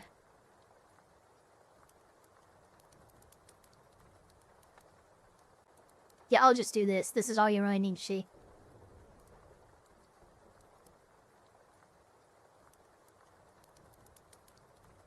This is the one of the mod lists for Skyrim. By the way, I know for a fact my mods are shitting a brick right now. They're like, what are you gonna show on the YouTube stream? I'm so scared. Look, guys, it's just my active plugins. Number. This is the number of active mods in my Skyrim. So there you go. 2,955. That is how many mods is in my Skyrim. So there you go, Festiva. Thank you for the 2, and there you go. I showed you my mod folder.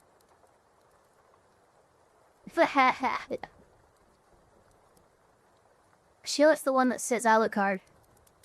I can't show you that one. Sorry. It's never gonna happen. In mid recording, yes, I am actually doing that. Okay, so there we go. Got it back there. So yeah, there it is. Palworld's arguing that mods like Pixelmon in Minecraft, Nukamon, Fallout 4 prior art, and Nintendo refuses to confirm that mods are art. Of course, the court is not going to care whether or not they confirm that or deny that. Nintendo can say whatever they want to say. They're going to look at that, the court, and it's going to say this has been done before. And that's the lack of an inventive step. And that's where they got in trouble in the past, and that's where a lot of their other patents can also have issues. In a conclusion, Japanese judges are going to defer strongly to the finding of the patent examiners. So the patent examiners are really the ones that are the technical experts or the specialists. So that's not good for Pokemon. The judges are not going to strongly go against the JPO unless there's a strong reason why they should go against the JPO. Pokemon has already modified one of their patents during the middle of the lawsuit. That is extremely desperate. Imagine that. You're in the middle of a lawsuit and the whole... I completely agree with Andrew here because I swear to God, if you're in the middle of a patent infringement lawsuit and you try to amend one of the patents that's like in the middle of the lawsuit, I'm sorry, that should be an automatic dismissal. Like, I'm sorry, no, absolutely not. Because it appears scummy in general to me. You know, I don't know that would ever, you know... And I don't know a lot about patent law in general. Yeah, patent law is very complicated. But I don't even know if, like, in the United States, this would be allowed to go through. The fact that you lost a patent infringement case against somebody, and in the middle of litigation for that case, you modify one of your patents. That seems fucking scammy as shit, doesn't it? The whole point of the lawsuit is the validity of the patents and patent infringement, but how is the judge supposed to decide what's been infringed upon if even you don't know what's being infringed upon? Think about that. You're like, well, what is it that you're actually suing for? And you change the whole basis mid-suit. It just doesn't make much sense. So that's what's going on here. Now, Pokemon is also, and this is the rumor, the scuttlebutt, and I know the Pokemon people will be crawling out of the woodwork to comment on this one, but Pokemon is likely preparing a survival-style Palworld-ish spin-off, which is why they're trying to monopolize the genre, because they... I mean, here's the thing, right? One of the things that, like, was always very appealing to me about Pokemon growing up, and I didn't grow up with the original Pokemon. I think mine was Pokemon Johto Journeys. That's like when I was growing up, and it wasn't everybody wants to be the best. Like, nobody ever was. It was everybody wants to be a master. Everybody wants to show their skills. Yeah, so it was like a little bit further ahead than like the OG Pokemon. And I think it was like the first generation that came out after the original generation. But one of the fucking coolest things about the anime and the show and stuff like that is that these people would go out with their Pokemon, and I mean, you're traveling, you're journaling, you're fucking camping. You're doing all this survival-based shit, and I always thought that if they had put that into a Pokemon game, everyone would eat it up. And now we know we have a demonstrable that yes, they would, because that's exactly what Palworld is literally Pokemon, but with survival mechanics and shit like that, where you have to build bases and stuff like that. And I don't know, it always felt very appealing to me to include that with Pokemon. Sadly, the company has decided to do it in the worst possible way. By stifling creativity and going, no, we want to corner the market, even though we never would have come up with this on our own. Shut up, Isaac. I know it is. I fucked up. Because they're not creative, because they're not doing new stuff. What they want to do is knock off Palworld and have the right to do that because they've kicked Palworld out of the market. What they want to do is... Yeah, but Pokemon's always had slavery. So, like, it's not like they added guns and slavery to Palworld. No, they just added guns. Palworld is just Pokemon with guns because Pokemon already has slavery. Be a cheap Palworld knockoff, right? And try to take over that side of the market by kicking out Palworld, because Palworld's already proved their concept. They proved that's a viable concept. So now they're trying to come into that market. I don't think that's smart. I still think that the best conclusion is still an amicable, a friendly settlement between Nintendo, between Pocket Pair and Pokemon Company International particularly. And I think that is all in the hands of Nintendo and the Pokemon Company. They're the ones that could decide to settle this, to end this, and that's the way it should go. But let me know what you guys think is going to happen in the comments below, and I will catch you on that.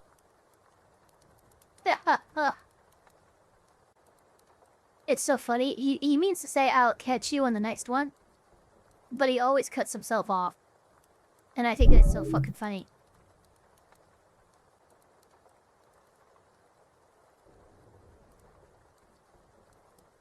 So we're gonna move right along here. We still have 2 more videos to be reacting to. After this one, and this one's very short though. This is just a brief little a brief little cap on the Johnny Somali surprise court loss trial recap that he posted 5 days ago. This is Somali stuck in Korea indefinitely. #FatFacts. And this is only a 4-minute song, so we're gonna go through this real quick. Get this little update about the streamer that everybody loves to hate, Johnny Somali, aka Ramzi Ismail, or what fucking RKI, right? Ramzi Khalid Ismail or something like that, whatever the fuck his name is.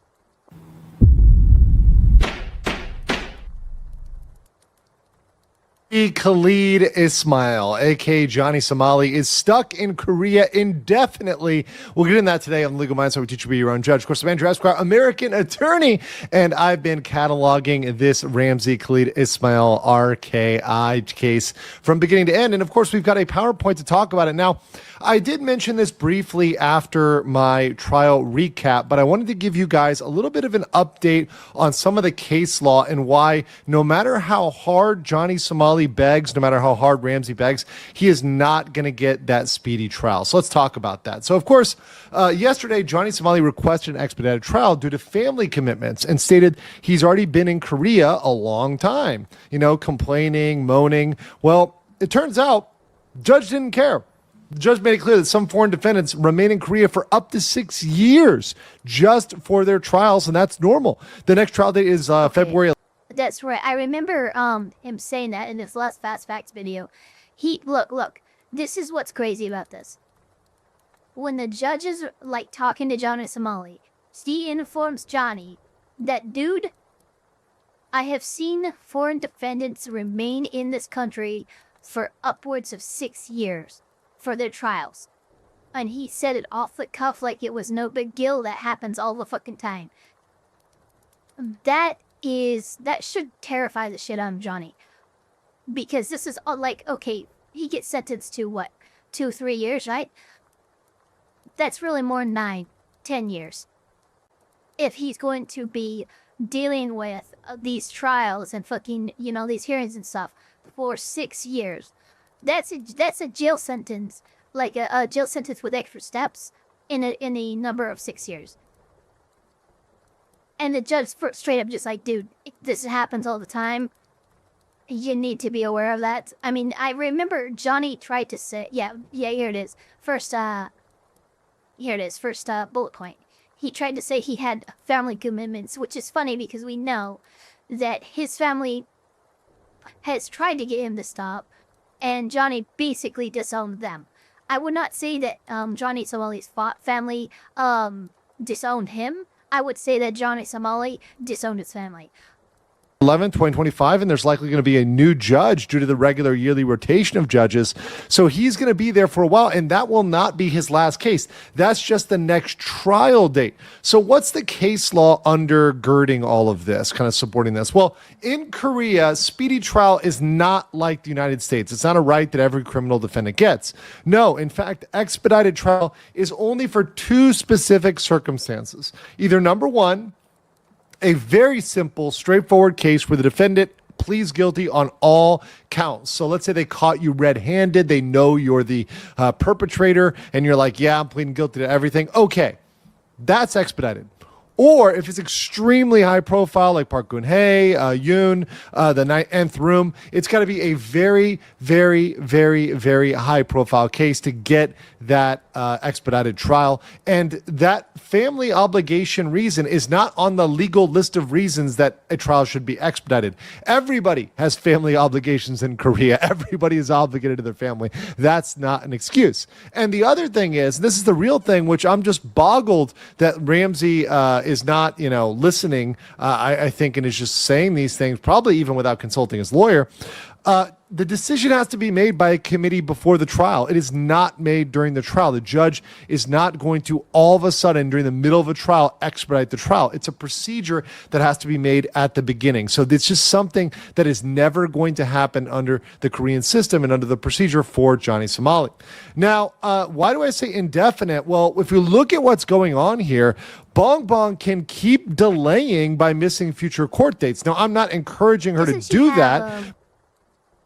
I mean, she can, but I think that really, I think Bong Bong could probably only buy maybe another 6 months to a year, of just waiting and just being limbo in Korea. But yeah, definitely don't want to even give the appearance of encouraging Bong Bong to miss future court dates. It's very important that she, show up to these court dates. It's very important to getting Ramsey convicted. But yes, she absolutely could, even if it's, hey, she has family obligations that she misses a court date, she's not the one on trial, so that would be, okay, yeah, no, that's fine, we'll schedule it for a few months from now. That could actually happen. But yeah, no, definitely don't want to encourage her to miss future court dates, but that is definitely something that can be used to add to his indefinite stay. But hey, if she plans a trip to, Sri Lanka or Zimbabwe or Peru at the very last second, whoopsie daisy, Johnny Somali's just going to have to wait because she's got to go and do those things and be bong bong and do bong bong things in the future. And that's something that really Johnny can't stop. Johnny can't do anything about. And the judge is going to let that slide generally, at least for the first couple times she would miss.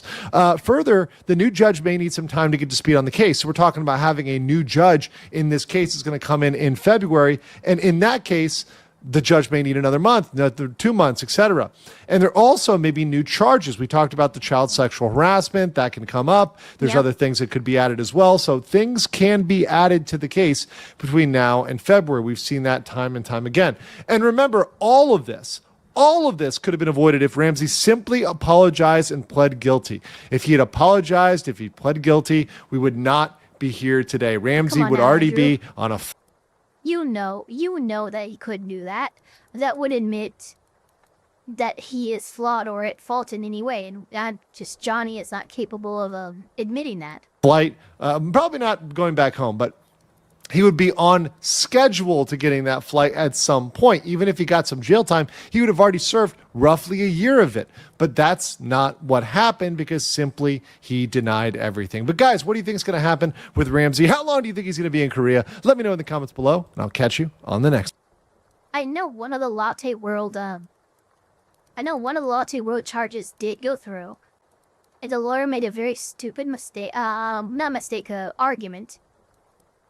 In regards to it, but if I remember correctly, from the trial recap, the obstruction of business charge for shutting down a Lawtube World ride for 30 minutes has gone through. But the lawyer made the argument, despite the fact that Johnny had already pled guilty to this, he made the argument that the charge should not be counted because it was only 30 minutes or something like that. And in Korea, there's not a standard for time, you know? It's like, oh, you know, you obstructed business, but you only did it for less than 5 minutes, so it's fine. That's not a valid argument in Korea. If you disrupt or, you know, otherwise prevent business from operating for even a second, even a fucking second, you are guilty of obstruction of business. So I know that at least one of the Lawtube, not the big one that we all want, but at least the obstruction of business charge for Lawtube World is definitely on the docket. That being said, let's go ahead and move on to our next video. This is Tornado TRX, posted 3 days ago. Enderlin, the first EF5 tornado in 12 years.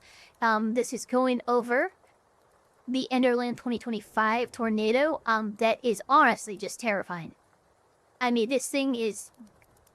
There's a few... We're gonna get to see it. Just trust me, it's scary. That being said, let's go ahead and get into it. Meteoric, I'm sure, is gonna be very happy. Because this is his bread and butter. A violent tornado in here, guys. It's night in North Dakota, and storm chaser Freddie McKinney is filming a developing tornado near the town of Enderlin. Oh my gosh, dude! Freaking violent wedge. Holy fucking shit! Violent wedge. That thing's huge. What Freddie doesn't know is the monster in the darkness is currently tossing train cars, leveling houses, and would be the first EF5 level tornado in over a decade. The weather community is currently in a frenzy. To understand why, we start with this system across the United States. It's bringing ingredients together over the plains. Extreme atmospheric conditions were being forecasted. It's funny here. Hold on. Look at this. Do you see how this has come in through? You have this trough, but you also have this coming through, and look at what's going through. It's going through the entire part of Northern California.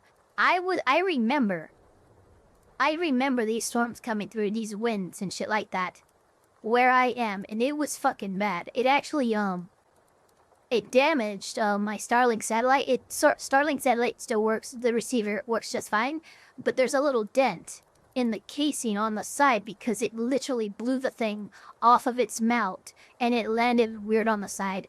It's fine. There's no functionality issue to it. But yeah, this was pretty bad. And I remember telling my dad, going, you know, I really think that this area is absolutely fucked. I said, I'm like, guys, in a few days, this area is going to get absolutely fucking rocked by something. And at a glance, a tornado outbreak seemed likely. But there was one problem: the sun. With severe weather, heat is good until a certain point. The atmosphere requires heat energy to produce thunderstorms. But there's a meteorological sweet spot before things get too warm. And when the air is too warm, it can prevent storms from forming at all. There was heavy debate with professionals over if storms would even form, but the catch was if something, literally anything, could fire, the strength of the storm and any subsequent tornadoes would be extreme. The odds of this happening were just so low. Dozens of storm chasers make the drive up to North Dakota for the microscopic chance of a storm firing, and the prospects looked pretty bad. Completely clear skies were present, no sign of thunderstorm development, and certainly no sign of a tornado. But by around 7 p.m., everything would change.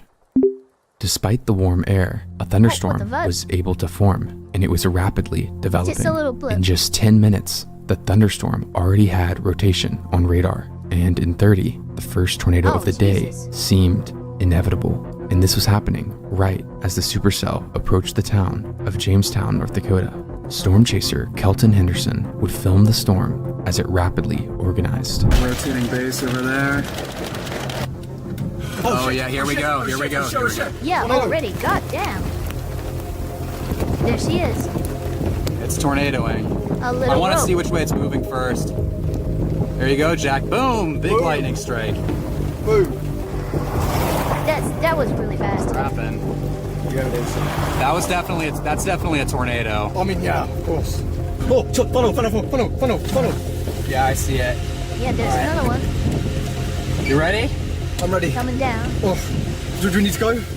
We're gonna get close to this thing. I want to take a brief moment to thank the sponsor of today's video, Vessi. In my line of work, dependable gear is critical. A chase often means heading directly into rain, mud, and unstable ground. The equipment has to function in those unpredictable conditions. This is Vessi Stormburst. It's designed as an all-weather, all-terrain shoe.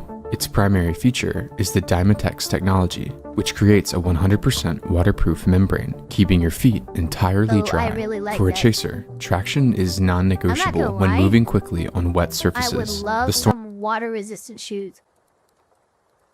This is actually, look, I'm actually interested in this product, guys. Like, for real though. Stormburst is built with an all-terrain rubber outsole that provides a secure grip on wet pavement, rocks, and mud. It's also lightweight, has a cushioned midsole for comfort during long chase days, It and the looks like a exterior sensible is simple dog to shoe. wipe clean, which is a practical necessity. Vessi backs the Stormburst with a 1-year warranty and offers 30-day worry-free guarantees. Scan the QR code on screen or go to vessi.com/tornadotrx to get 15% off your first pair. Now back to the documentary. Directly behind Kelton, storm chasers Freddie McKinney and Connor Croft would Jesus, approach look the at the storm size as of that well, rotation. filming the development. Holy smokes. Too narrow. Strong tornado. Violent.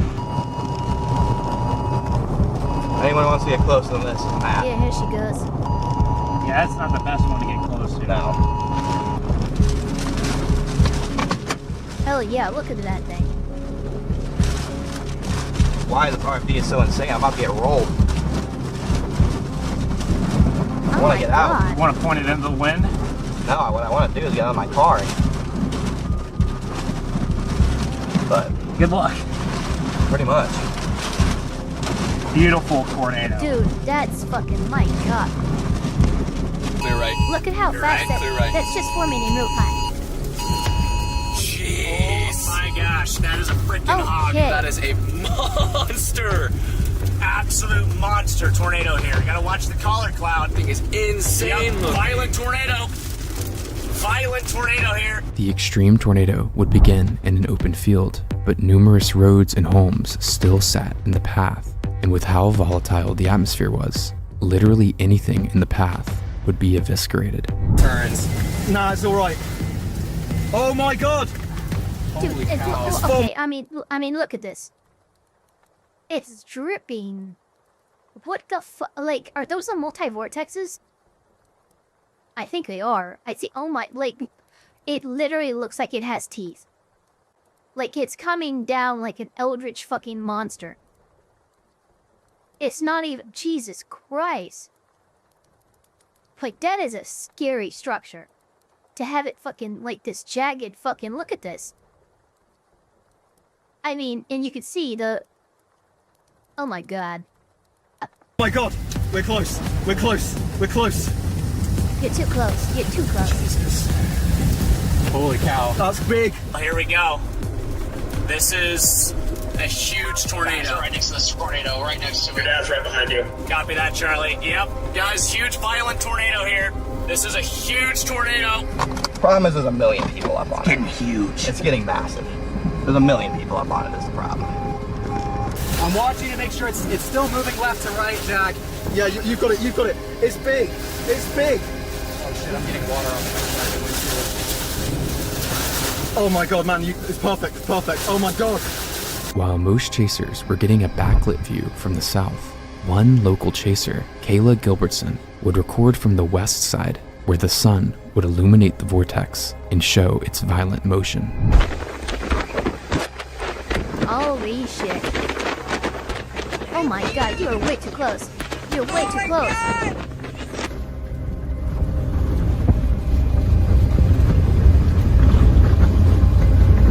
Seriously, guys, you need to be thinking about, oh my fucking god.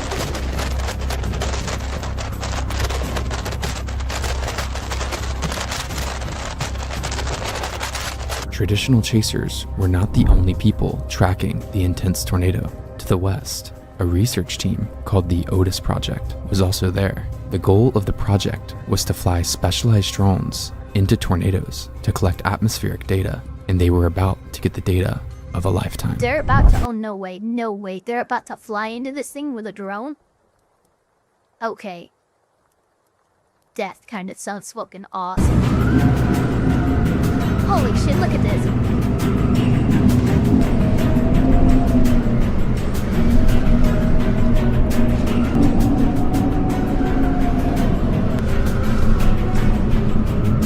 Look at that data. As Otis circles the tornado, the drone begins to be sucked around the vortex, and the inner structure becomes apparent.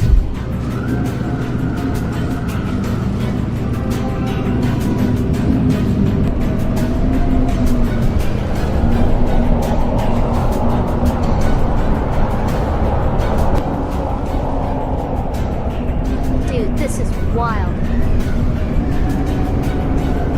By this point, based on appearance and radar analysis, the tornado was likely in the upper echelon of intensity, and so far, it had avoided most structures in the area. This was about to change.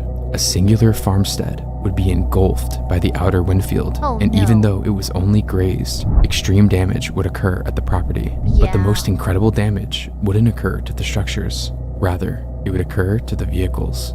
As multiple cars from the property are siphoned into the tornado, they are shredded to nothing. Images show bare vehicle frames on top of unearthed soil. There's nothing left. From where the tornado was quite literally digging into the ground. There is no doubt this tornado was already unfathomably violent. As the vortex began to reach peak intensity, chasers would watch as the storm began to shroud itself in heavy rain.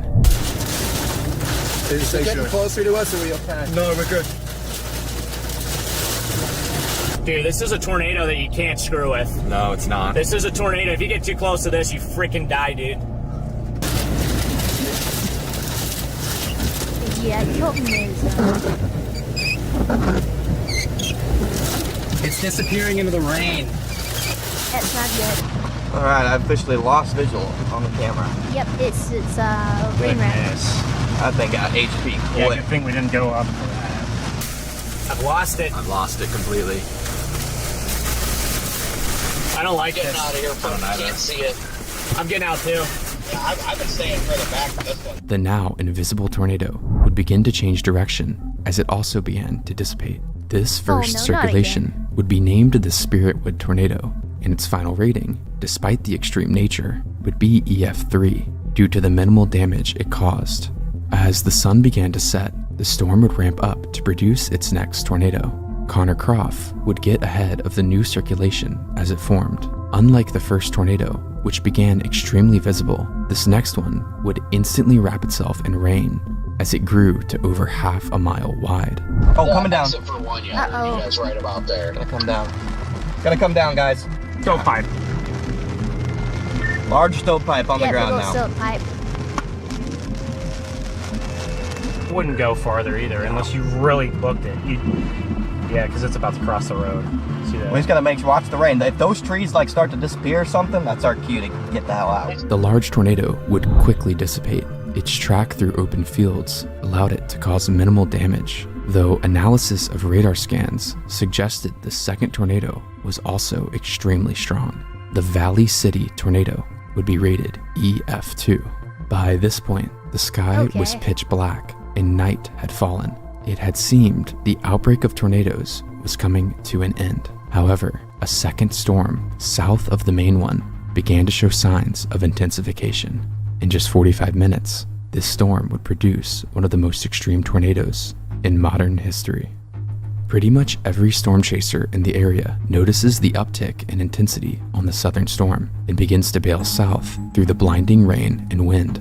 The storm doesn't wait for chasers to come to it though, and produces its first tornado near the town of Fort Ransom at 10:15 tornadoes p.m. is This really bad. tornado, unlike the massive wedges so far, was relatively thin. It narrowly missed multiple homes, while it curved to the north. One chaser, Tanner Charles, was able to get in position to catch the end of the tornado. Oh, it is like freaking twisters up in this joint, bro. Yo! That's a scary one. Look at that pipe, guys. You can see it you can see it. Yeah, pretty good capture. This intense but short-lived tornado is a common occurrence in extreme supercells, ramping up in intensity, almost like the storm is calibrating its rotation before unleashing a monster. And at this point, the storm was ready. Paved road options around the storm funneled the majority of chasers first south, east, and then heading north, viewing it from the south. We're headed north to Sheldon. If that couplet is legit, there should be a strong tornado.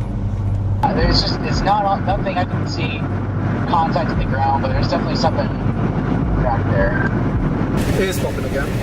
Whoa, that was so close. There's something dusty back there. Gotta be blasting north right now. Okay guys, I do have a large... Oh, yep, wedge tornado, guys. Wedge tornado to my northwest. I can confirm. Yep.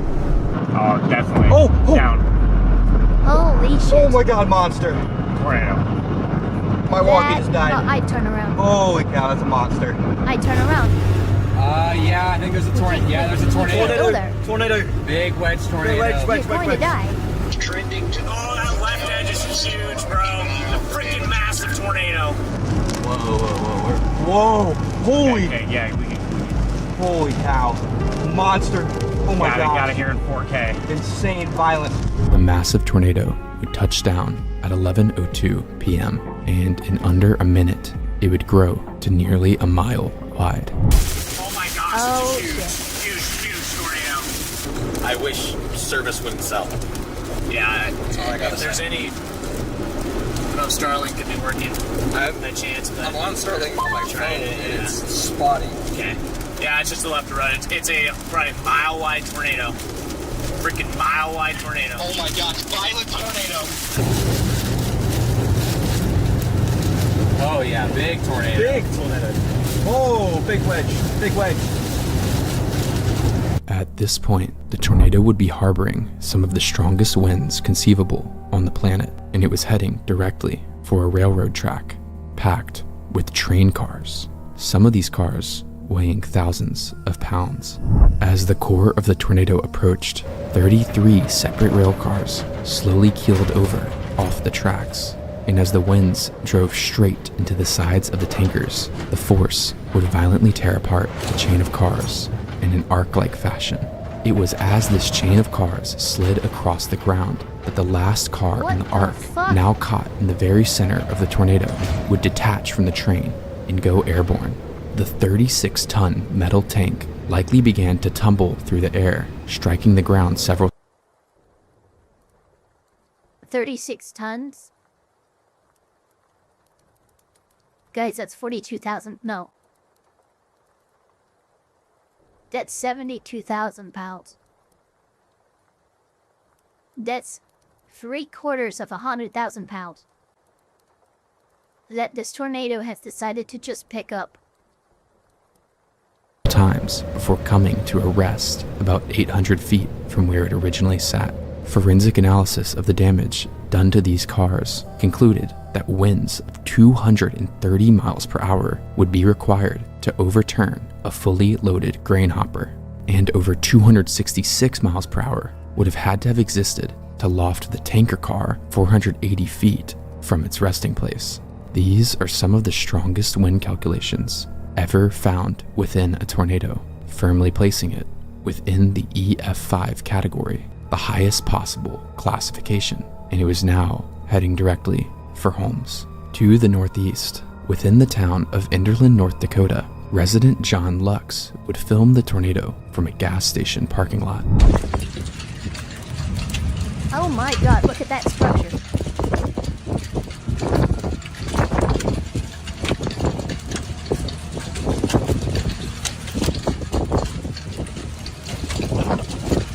Stitching together frames of the video shows the over mile-wide wedge tornado. Oh, look at Above that it is some of That's perfect. Good fucking, good catch here. But look at this. Look at this structure.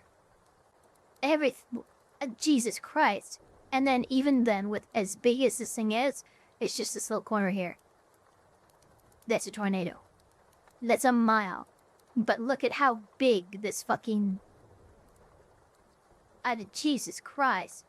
The most incredible storm structure ever. To the south, storm chaser Alex Russell would take a series of photos of the tornado in the distance, further showcasing the incredible storm structure and enormous size of the tornado. The circulation, now over a mile wide, would hit its first structure. While not a direct hit, the home would still be practically destroyed. Luckily, no one was home at the time. As the path curved to the north, swaths of forest would be violently shredded, with some trees removed completely from their root systems and thrown. By this point, the tornado was crossing Highway 46, and across the highway were 2 homes with people inside. Oh, no. As the core crosses directly between the structures, the violent winds would sweep both completely off their foundations. Oh, no. Nothing would remain of either property.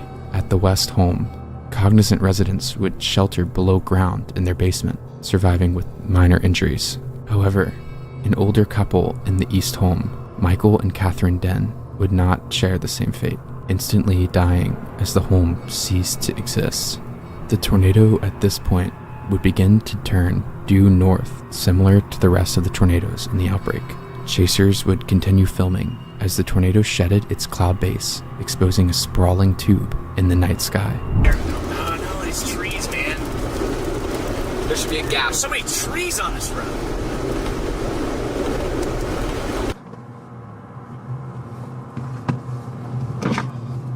Dude, you can look at that thing. It should be a tiny road. Yeah. Yeah, that's a tube. You see it? Yeah, I see it. Unfortunately, Holy shit. the extreme tornado was not done, and another home lies in its path. Once again, as the core moved directly overhead, the house was completely decimated, instantly killing 89-year-old Marsario Lucio. Yeah, The vortex would finally end its path at 11:20 p.m., being on the ground for nearly 20 minutes. Strangely, the storm would produce another wedge tornado after this time moving at a bizarre southeast direction. Fortunately though, it hit mostly open farmland, and as it dissipated, the tornado outbreak would end just before midnight. For 108 days, the Enderlin tornado would remain at an EF5 rating, perhaps an unfortunate underestimate of the extreme winds. But on October 6, the National Weather Service would release their official calculations for the train cars, officially upgrading the tornado. Yeah, here's the big thing. I don't think that if the train cars were in the way and the train car wasn't fucking tossed, they would have made this an EF5. Despite the fact that EF5 damage indicators were clearly present everywhere, entire houses swept off their foundations and stuff, and they really require some ridiculous fucking proof for assigning an EF5 rating. If these train cars were not there, and that data was not so abundantly available and clear as to what happened, it would not have been given this rating. EF5, the first EF5 rated tornado since the 2013 Moore tornado over 12 years prior. The rating was certainly a point of discussion online. Objectively speaking, while destructive, the Enderlin tornado is the least destructive of any EF5, sparking debate over how more significant tornadoes, like the Rolling Fork EF4 or Mayfield EF4, didn't get the same treatment. Regardless, the hope is that the Enderlin rating will set a precedent for future and potentially past evaluations of tornadoes, leading to less historic EF5 droughts and more scientific analysis on tornado damage. At the end of the day, ratings do not... Rating the last count 3 hours. 3 hours we've been doing this. Thank you very much for coming, hanging out, chillaxing with me. Don't forget to like, comment, subscribe, hit that notification bell as hard as you possibly can. And we will, of course, see you all on the next one. Late one night before the tavern keeper shut his door, a wealthy gentleman came in, his footing was unsure, mustachioed and handsome, and his clothing touched the floor. He was no man at all, he was 3 kobolds in a trench coat. One's on the bottom, strong his feet, 2's in the middle, carrying 3's pretending not to be 3 kobolds in a trench coat.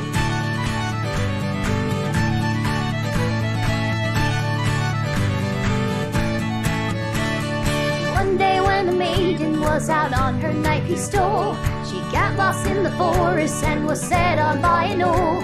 When in there stepped a gentleman, mustachioed and tall. He was no help at all, 'cause he's 3 kobolds in a trench coat.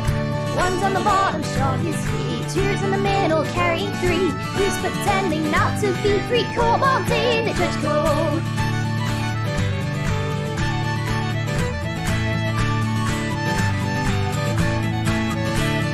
Once there was a king who was a scourge upon his land. The citizens all wished him dead, his rule they couldn't stand. So one day he just fell flat on the pavement by no hand. He happened to have died next to 3 kobolds in a trench coat. One's on the bottom, strong his feet, 2's in the middle, carrying 3's pretending not to be 3 kobolds in a trench coat.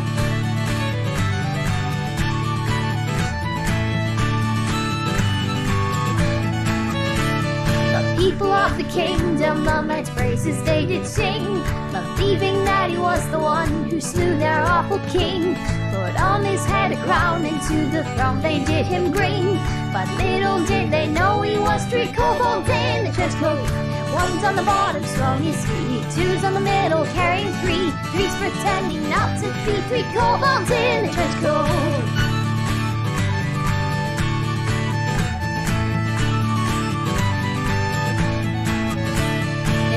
Take them all to hate their brand new overlord. He butchered up the tax code and put rebels to the sword.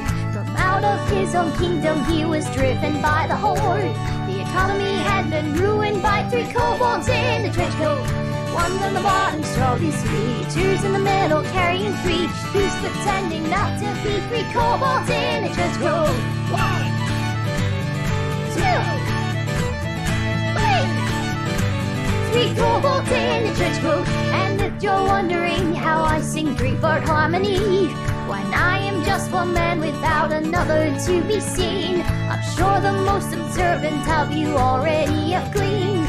I am not a man, I am 3 kobolds in a trench coat. One's on the bottom, fiddling 3's in the middle, keeping the beat. I'm pretending not to be 3 kobolds in a trench coat. We're pretending not to be 3 kobolds in a trench coat.